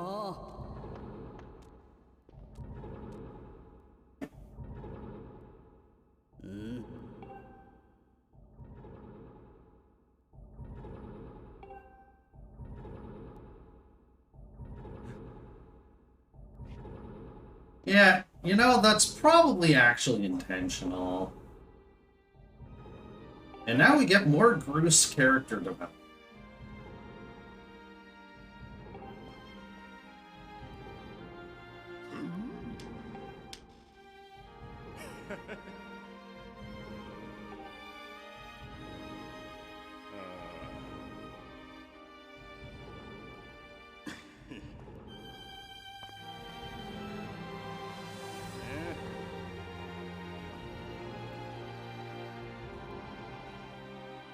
Where ultimately Groose agrees to let us to go through the Gate of Time alone, and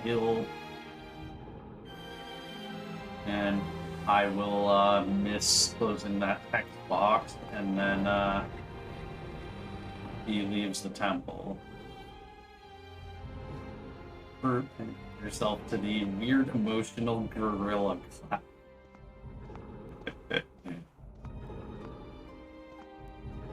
And then Link's just like little tentatively.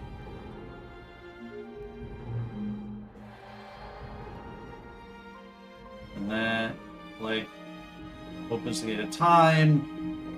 That all appears very dramatically.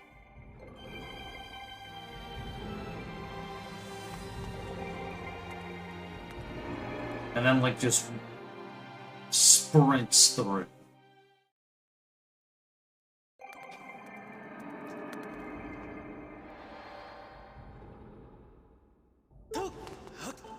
Hey!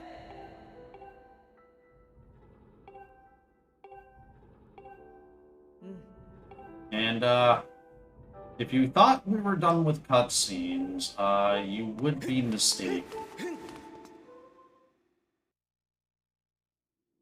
Because this is another cutscene that, like, had been routed out for a very long time. We did not want to get True Master Sword because of how long these two cutscenes are.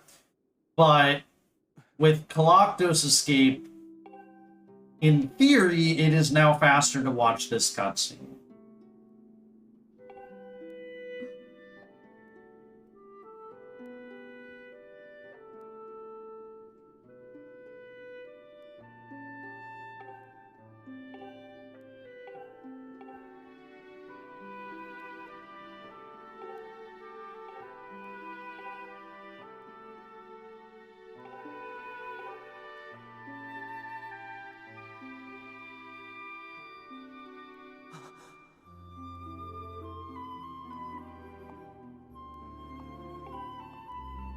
And, you know, we get the nice Ocarina of Time Zelda music during this. Because this cutscene in the gameplay casually, like, this is the big reveal cutscene. Where, like, Zelda's saying that she is the reincarnation of the goddess Hylia, and, like, and Hylia set all of this up to happen. We are going to be RBMing the flag that lets us open Alan's door. Yeah, so... No, we did not get sent. Because the sailcloth would take about 9 minutes to get in normal. Because of all the cutscenes.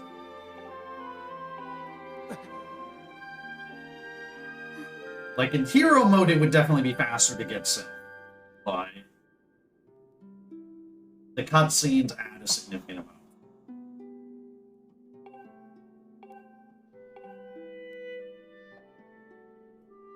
The reveal is legit the same as in Wind Waker.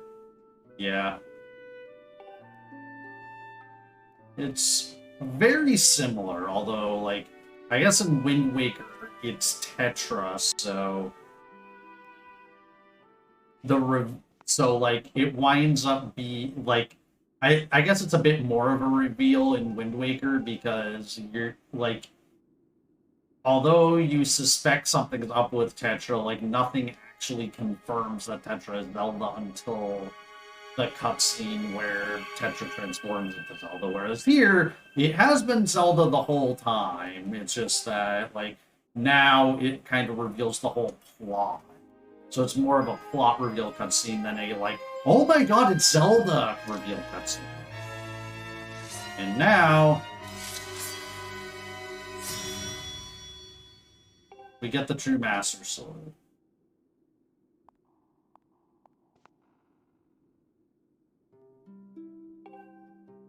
We go directly from the Master Sword, or from the Goddess Sword to the True Master Sword, which is kind of funny.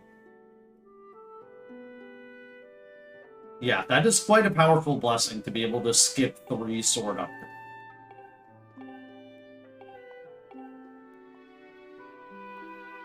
And then there's the... and then it's kind of the good news, bad news cutscene, because now comes the bad news where Zelda has to seal herself away for, like, 1,000 years to maintain the Seal of Demise. And Link is none too happy about it.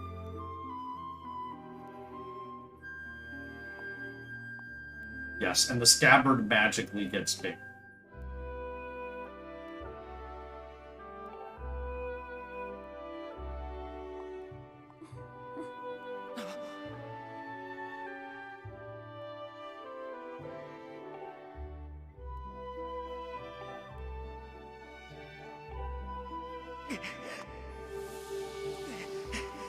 The scabbard is the sheath that the sword goes into.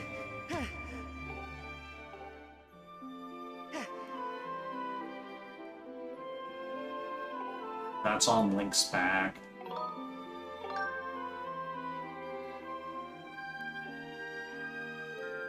I forgot there was a text option. I'm not sure there are any meme options for that one. Because that would be kind of a cool moment for a meme option. And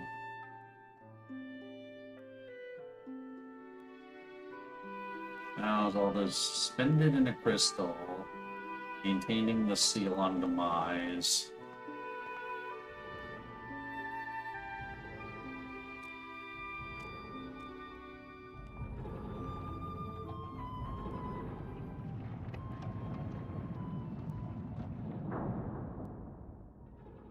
Doors dramatically closed.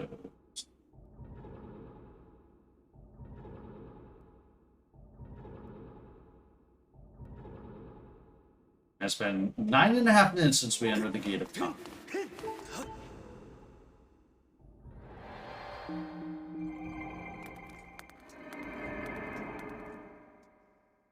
Actually, technically, we skipped the cutscene where she unfreezes, so she just magically suddenly, like, in Gyarados' hands at the end of the game. We have no idea what actually happened. Gyarados is also ultra powerful in this alternate reality of the speedrun.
How his hair is holding up.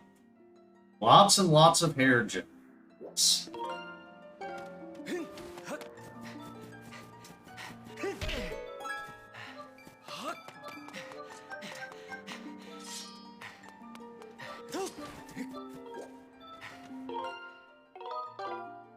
Whoops. That is not what I wanted to do. Well, that's a mistake.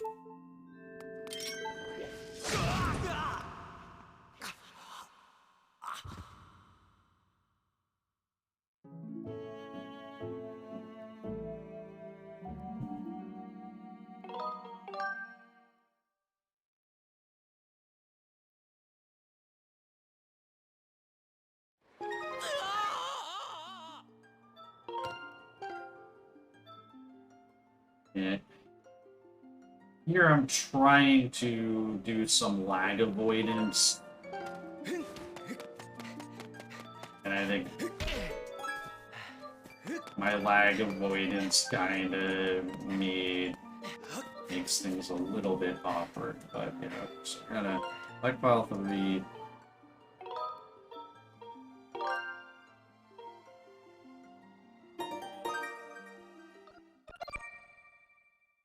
Okay.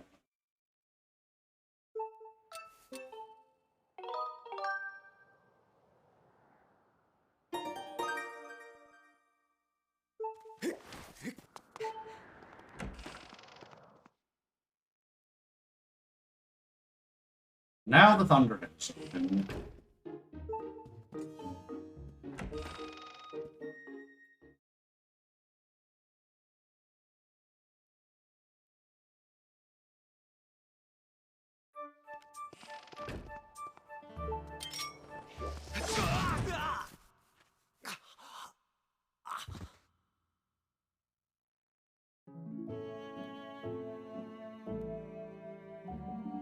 And now, yeah, you're gonna see how we are able to open Owlin's room without the sail.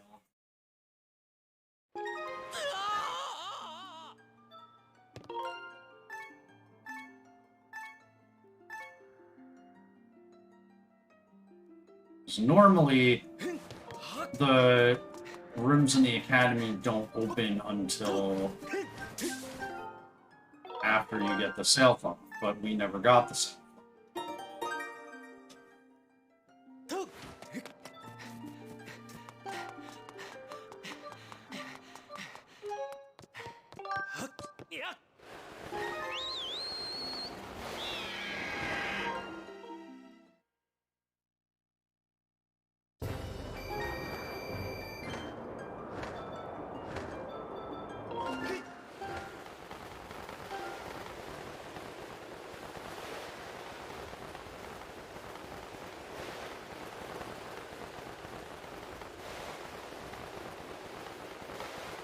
Drifting really far to the left.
Okay. Hopefully this works.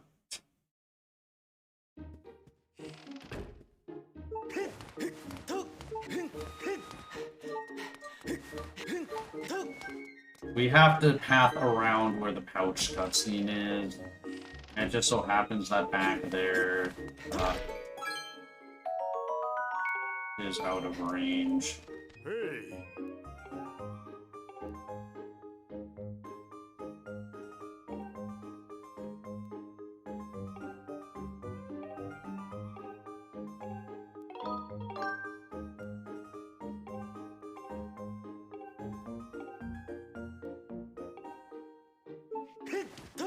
Hey!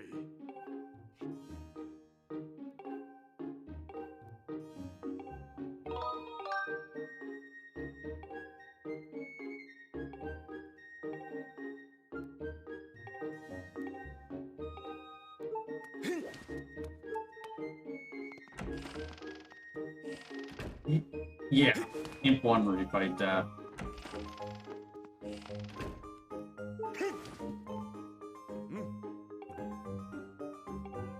Because that set the Imp 1 defeated flag, so now...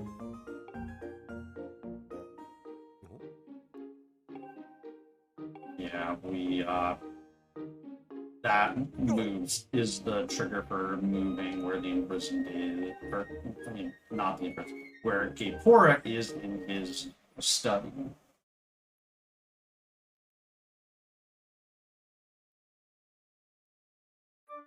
Hey!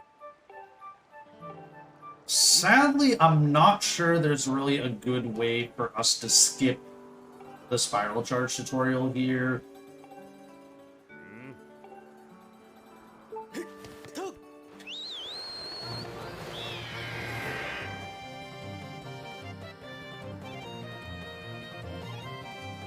And also, like, the normal optimal strat kind of gets ruined here because the cycles have already started. So none of these are in, like, the position that you would normally expect.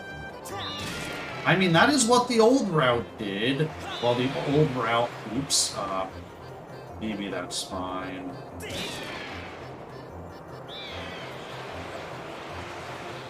Yeah. Okay, this is gonna be really slow.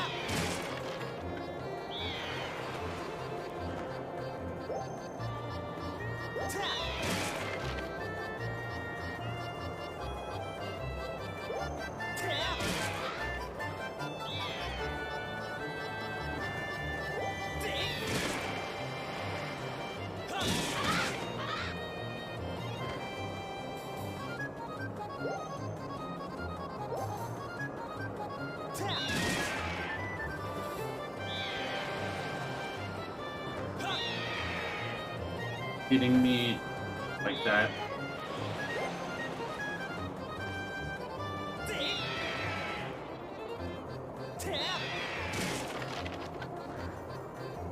I have to improvise this because A, I'm not really good at or I haven't really memorized the original version, and then I'm just gonna go for this one here. That's stationary.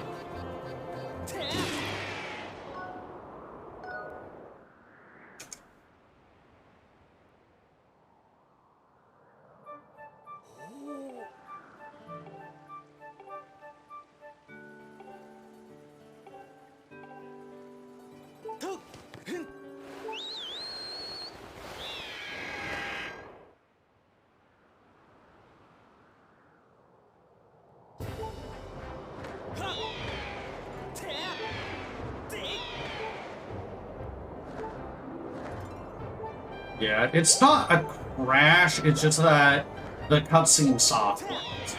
Because it's trying to load an actor that's not present on layer 0, and it doesn't know what to do, so it just soft locks. Which is really unfortunate. Because that's what makes us have to do all this other crazy stuff. Even if the other crazy stuff is cool. Oh, right. I'm like, why can't I pull the cell phone? It's because I don't have the cell phone. Aw.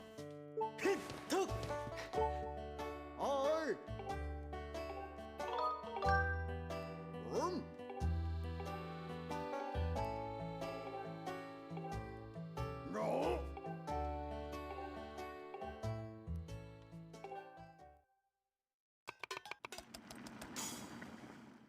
Yeah, like a crash would basically be like in the event of a crash, like your console just hard crashes, you can't even go to the home menu or anything, but like the soft lock, you can just like, you can go to the home menu, you can reset, and sometimes like you can interact with the game in some way, but since it's the middle of a cutscene in this case, like, you can't interact with the game at all, but, like, the console is still, like, alive.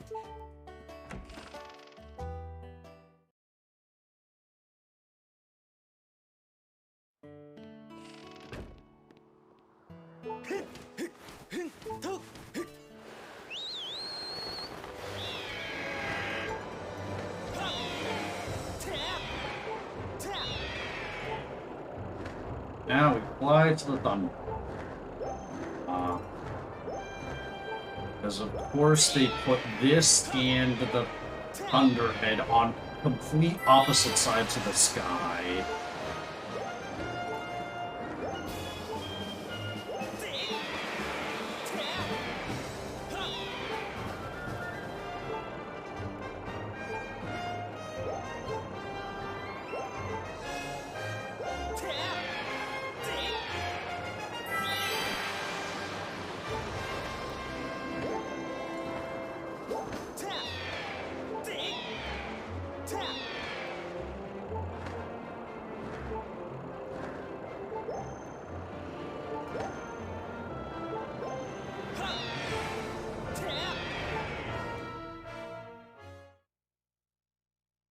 And this, by the way, is the only reason we need to get into the Thundernet at all, is to deliver the pumpkin soup and fight Levias.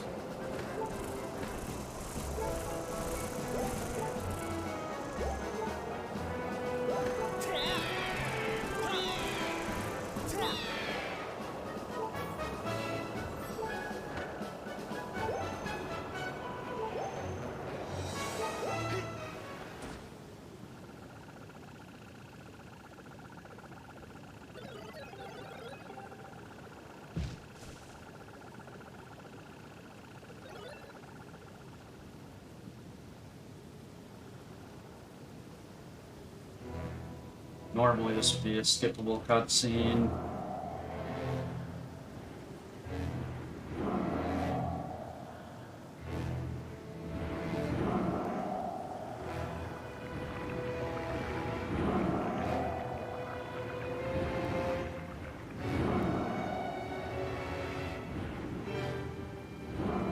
So yeah, beating Levias sets a different layer in Steel Temple, which we can actually access in Back in Time. That also has access to the Open Gate of Time.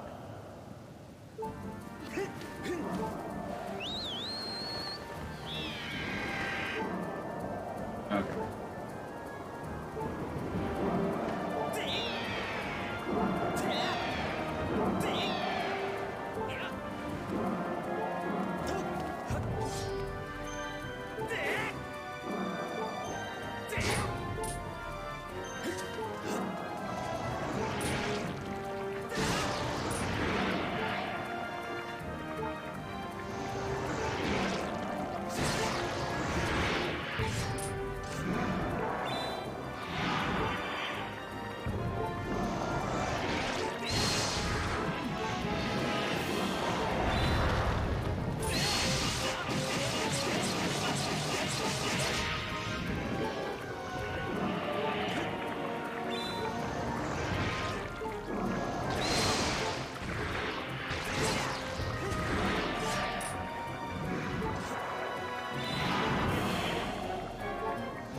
Wait, seriously? That was early?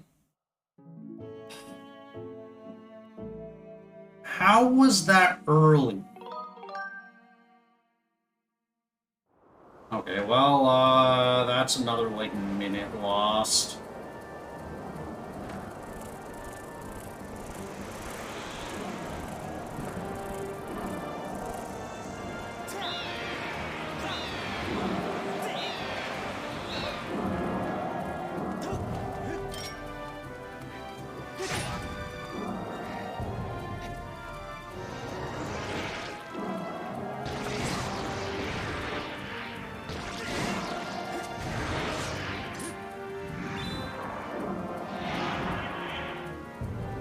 I mistimed the slash, so it didn't wind up actually hitting, like, his little spitball, and, thus he wound, his little, toxic spitball thing hit me and killed me.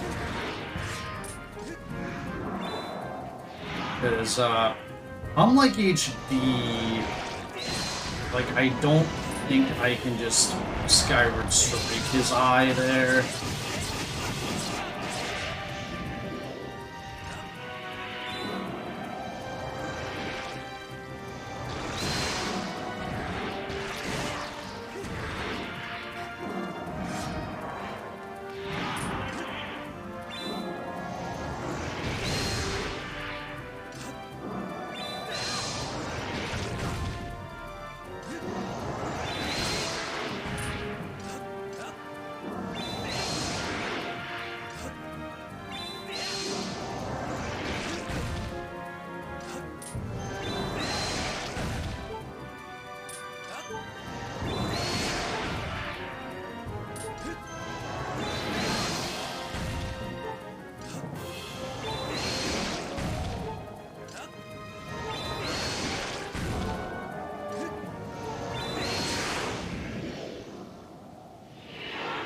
was bad.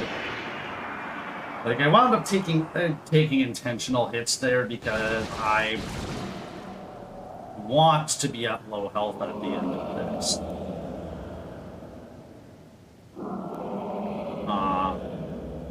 I guess I'll see where the spawn is, whether I want to Death Warp off Levias or not.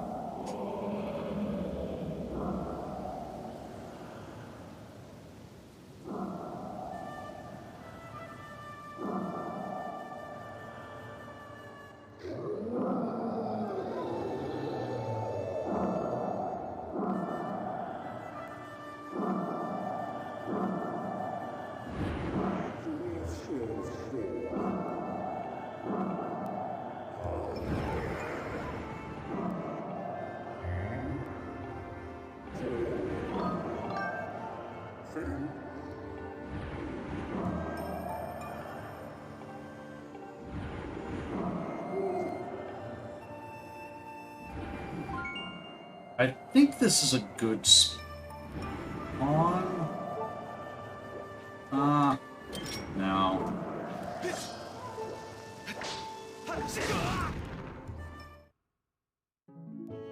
We're Death Warping, which should be fine. Like, our health doesn't really matter a ton here.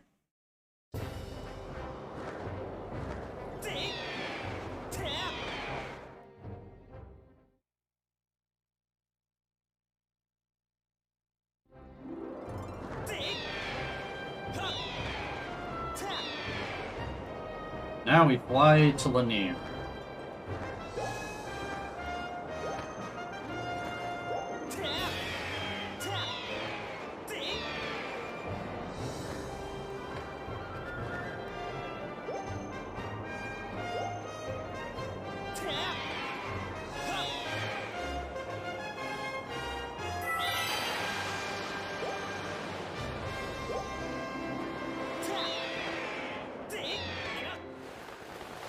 And happy 3 hours.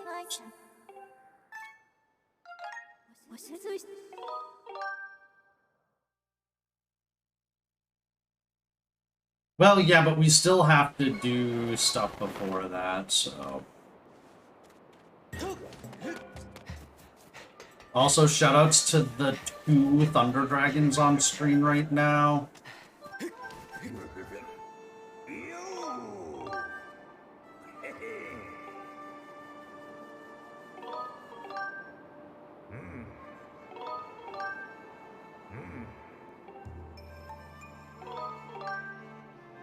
Oh yeah, you make a good point, because actually we're doing it basically now.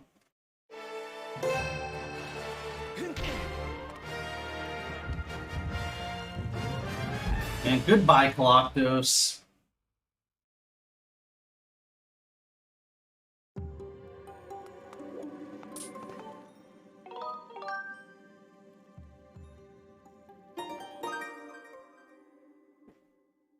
Oh yeah, can't activate bit. Or maybe I could, but with 6 hearts, it's not really a good idea.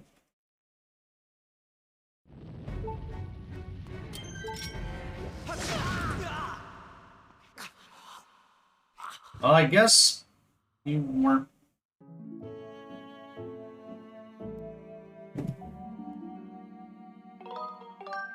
I mean, clearly I selected the right one because I wound up in the right place, but... Interesting.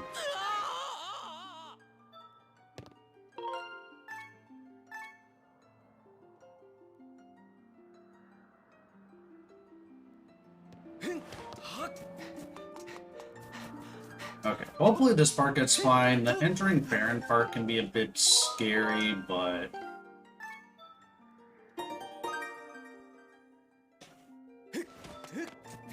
I want to dive with file 1, which is not what the routes.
Hi, Pepper.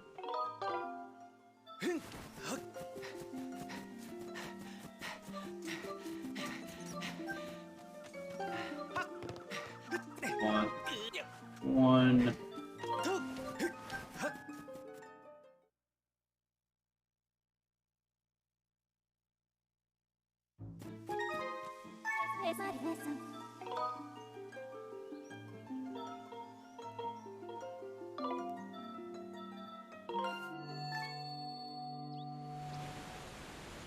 So yeah, we want to steal the 7x04 flag.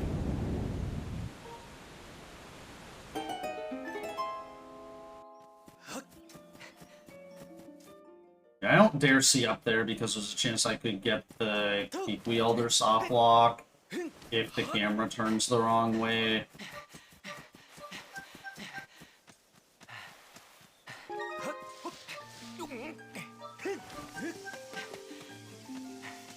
And what file is it? Understeel Temple File 1. Right here.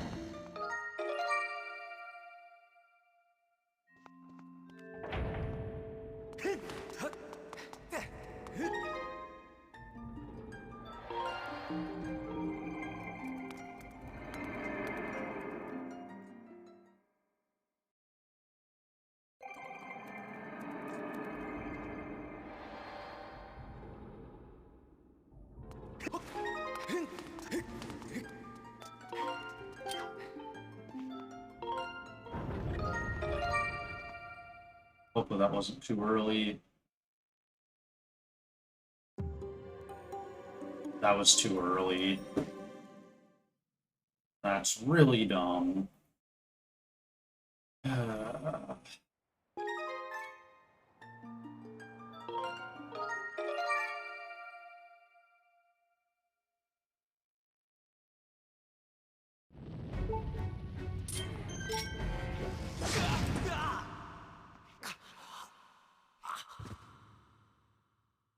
Well, time to do that all over again.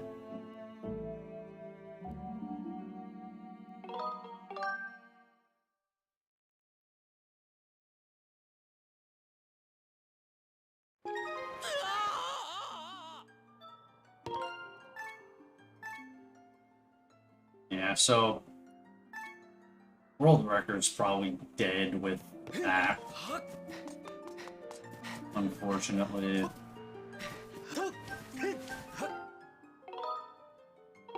Oops.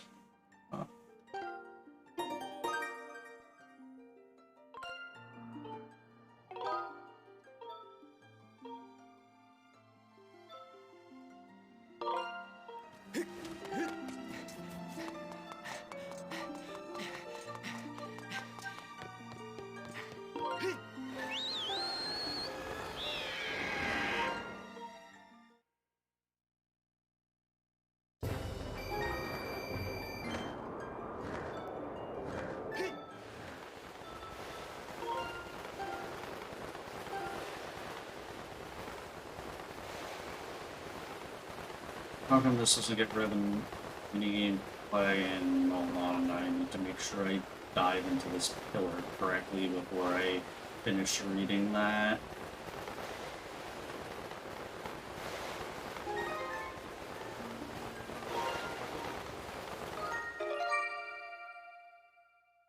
But saving or leaving to temple pile, yeah. I don't know, it's just like...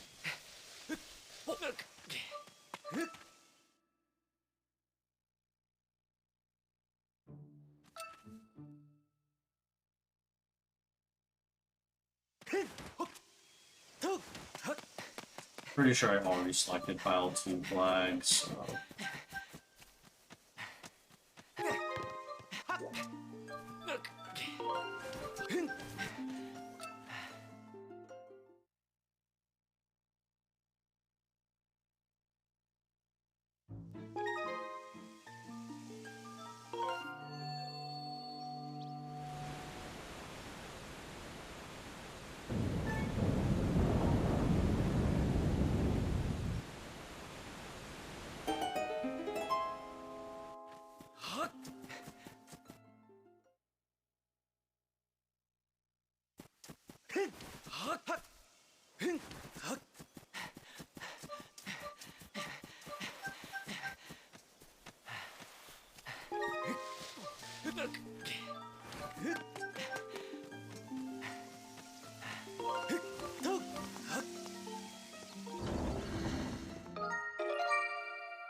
Yeah, hero mode 80%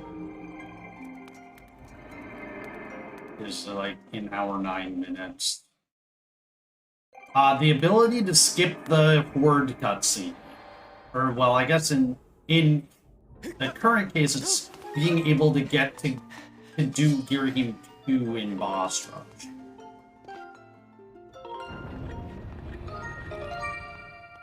Okay.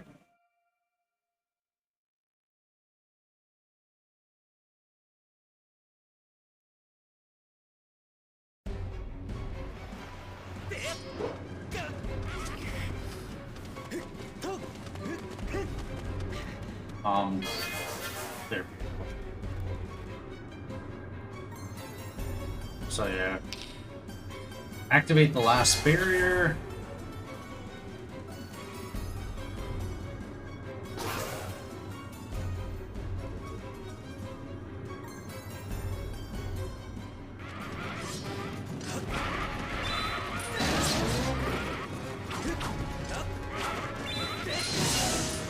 And we have True Master Sword, so these guys don't stand a chance. Just grab that extra part. And then we heard that sound, so...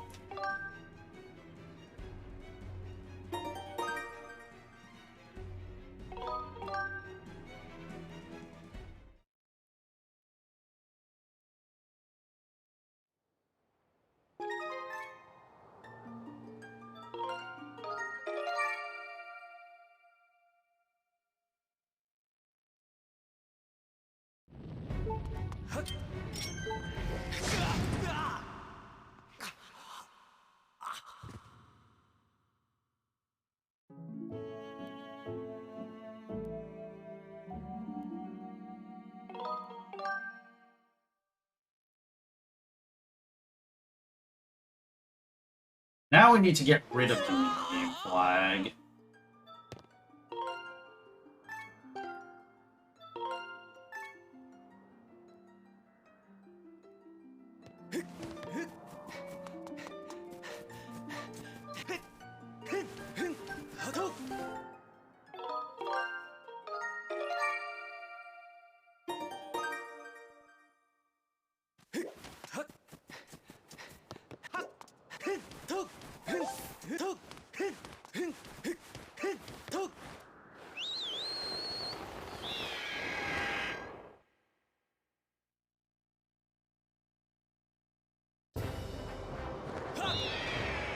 So the best way to get rid of the minigame flag is to go back to Gorge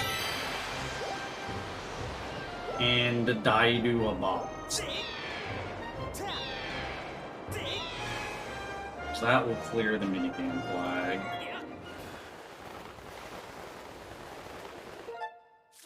Little sword.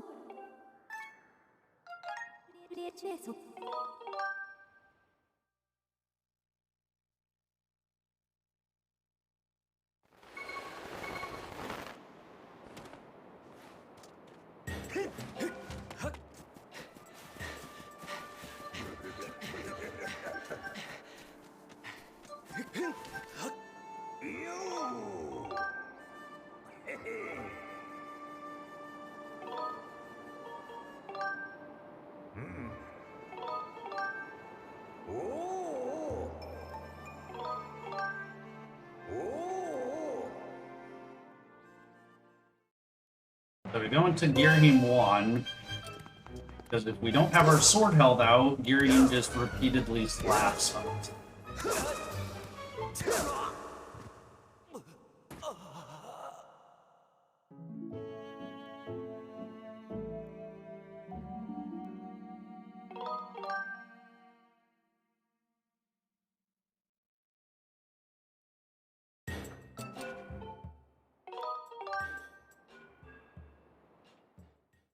supposed to be saving quick.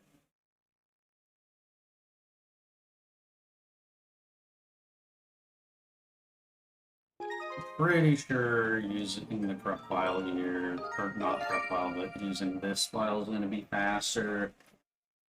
Because I don't have enough bombs.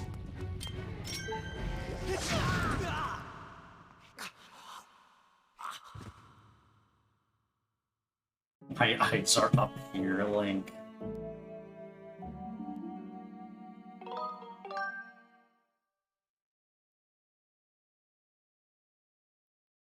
And now we do that same back in time sequence we just did. We're basically doing a horde reverse bit warp a second time.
Which I think file 2 might have been like auto-committed. Because I see the ground shaking.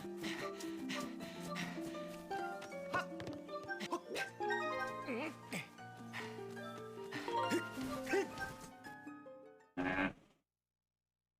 Hopefully that doesn't, hopefully not CFing into the loading zone doesn't cause an issue. Still 7XL4 again.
I should have practiced this part beforehand, because okay. Okay, there we go. Kind of, if I can actually not, like, keep... Okay. There we go. Oh, I never got that trigger before, but I think that puts me right where I want to be anyways.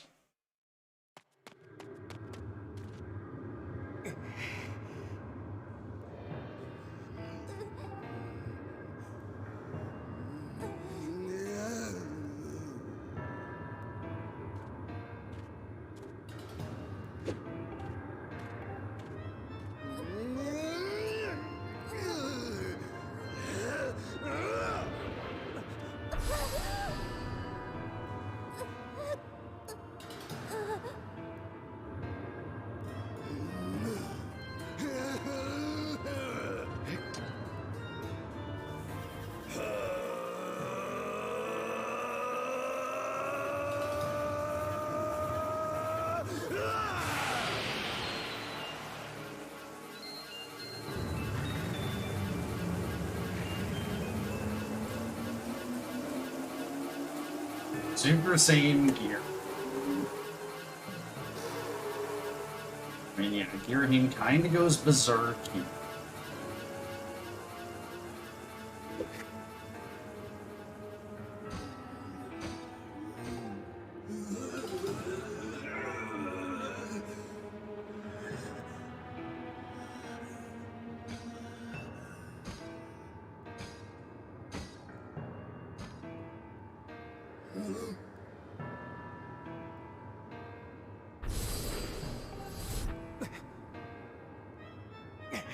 And the big reveal.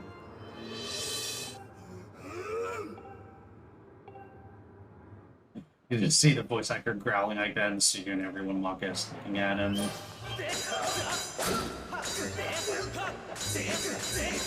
Oh my god, stop diagonal slashing.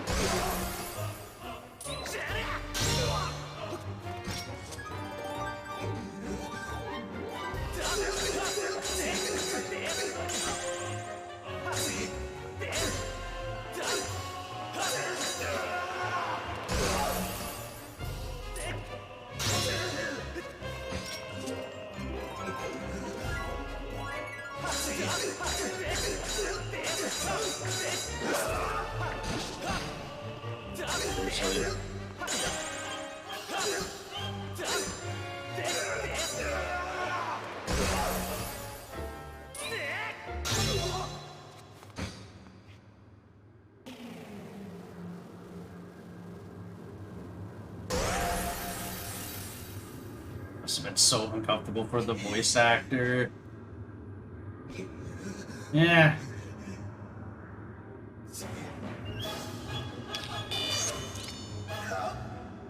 I feel like voice actors do a lot of interesting things. Yeah, I'm not going for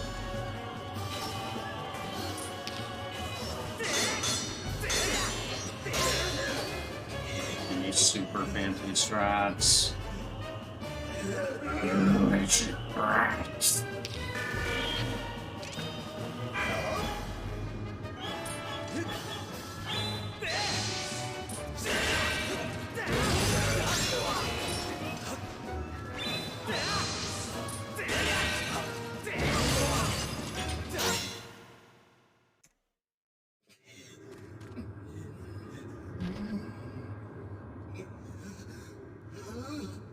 Okay, well, considering the mistakes I made, this is definitely, I'm definitely capable of a much better time with this route, so...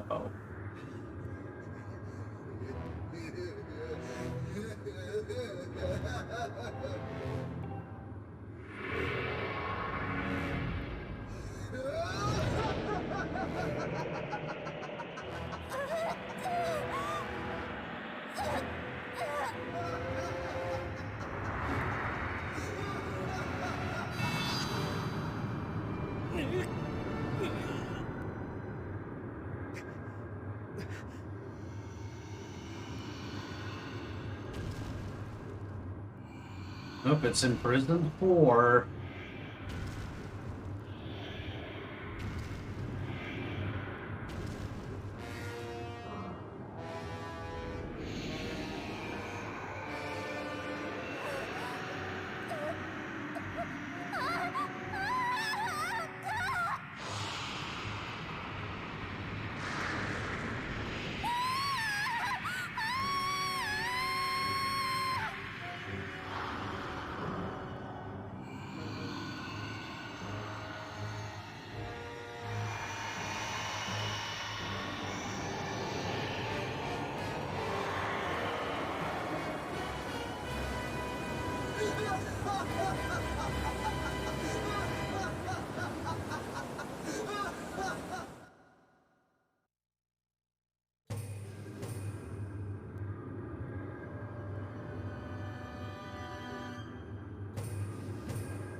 Prison feet are scary, and that's why we avoid them in the speedruns, unless we're trying to intentionally die.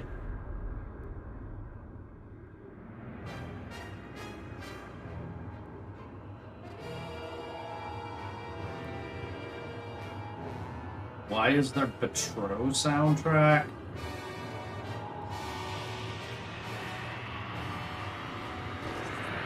Oh, is Boris Betro music? I don't know that I've ever noticed that before.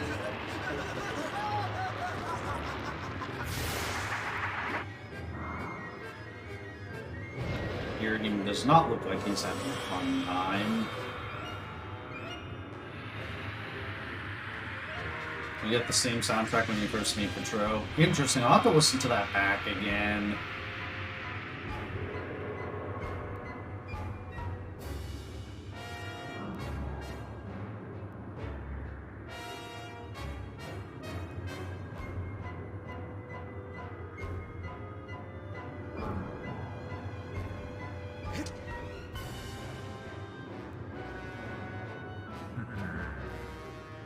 And now we get all the lag from the black smoke that's not supposed to be there.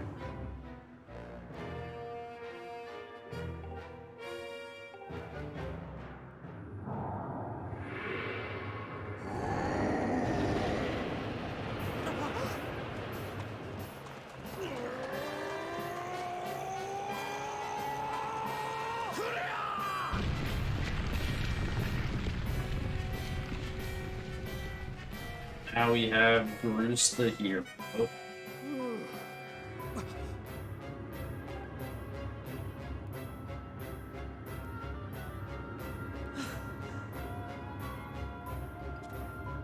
Well, Bruce doesn't have a stamina meter.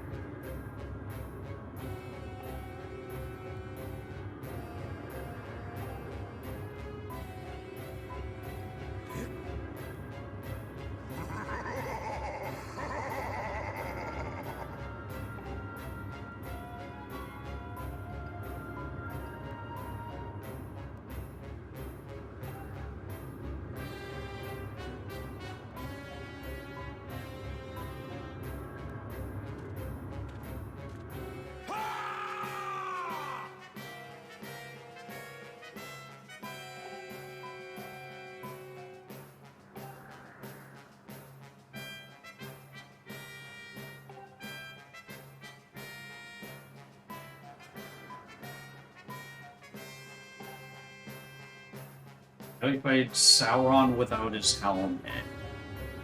Interesting comparison.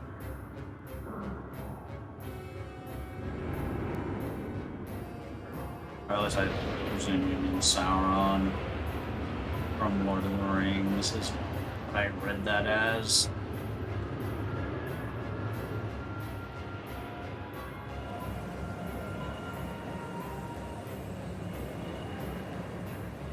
So much. I wonder how much time we lose in this cutscene due to the lag, compared to if the purple smoke wasn't there.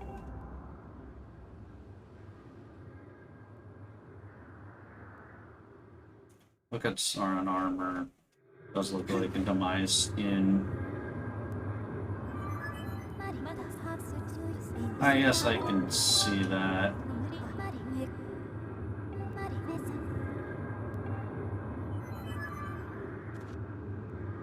We're gonna barely, or no, It's not going to barely, because I still have one more cutscene to go through. Okay. Sub 330 will be free. Getting record back, that's going to be tougher.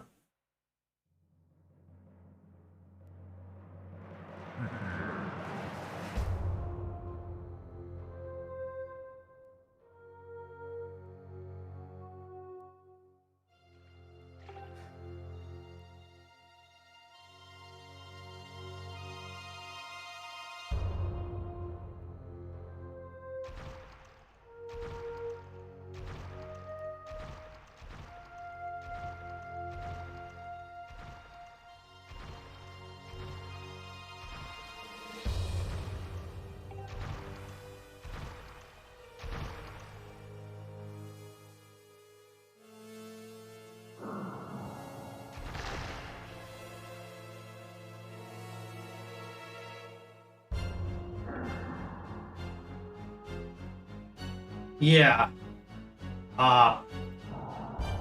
Which we did about a half hour ago.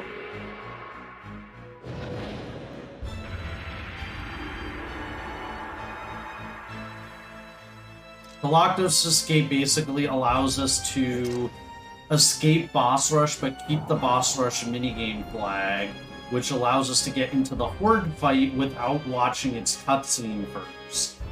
And that allows us to skip Skykeep, which we previously were not able to do.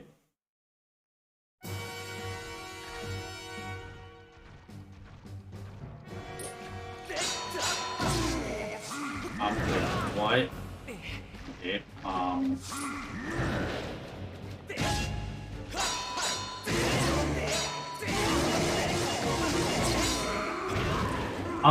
why did I not backflip it? Seriously? Can I stop screwing the easy part? Why am I not able to stun?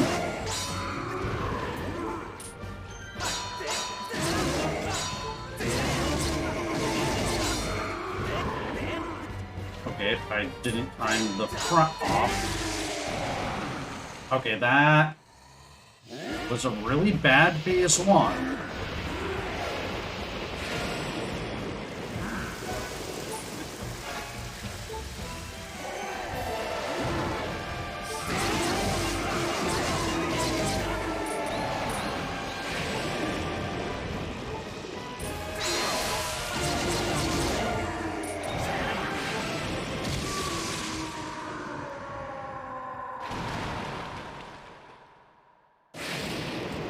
I mean, kinda, yeah, except for Galactus Escape, for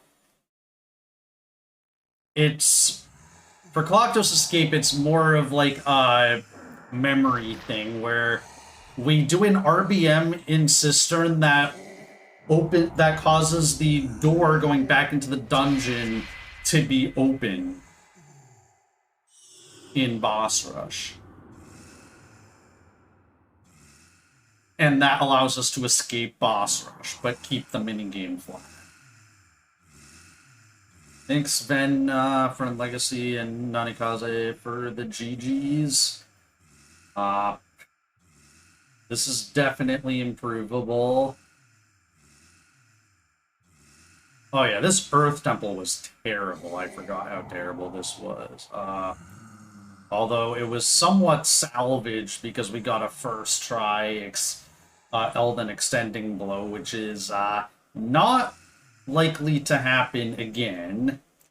So we'll probably balance that time save from a better Earth Temple out with multiple tries at Elden Extending Blow.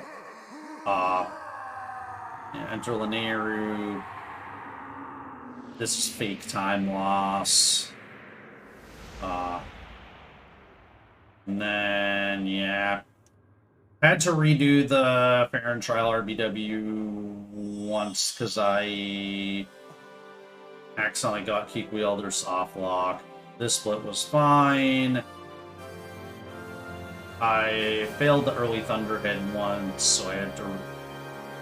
So that was about a minute lost here. I died to Levias, so that was like a minute and a half lost here.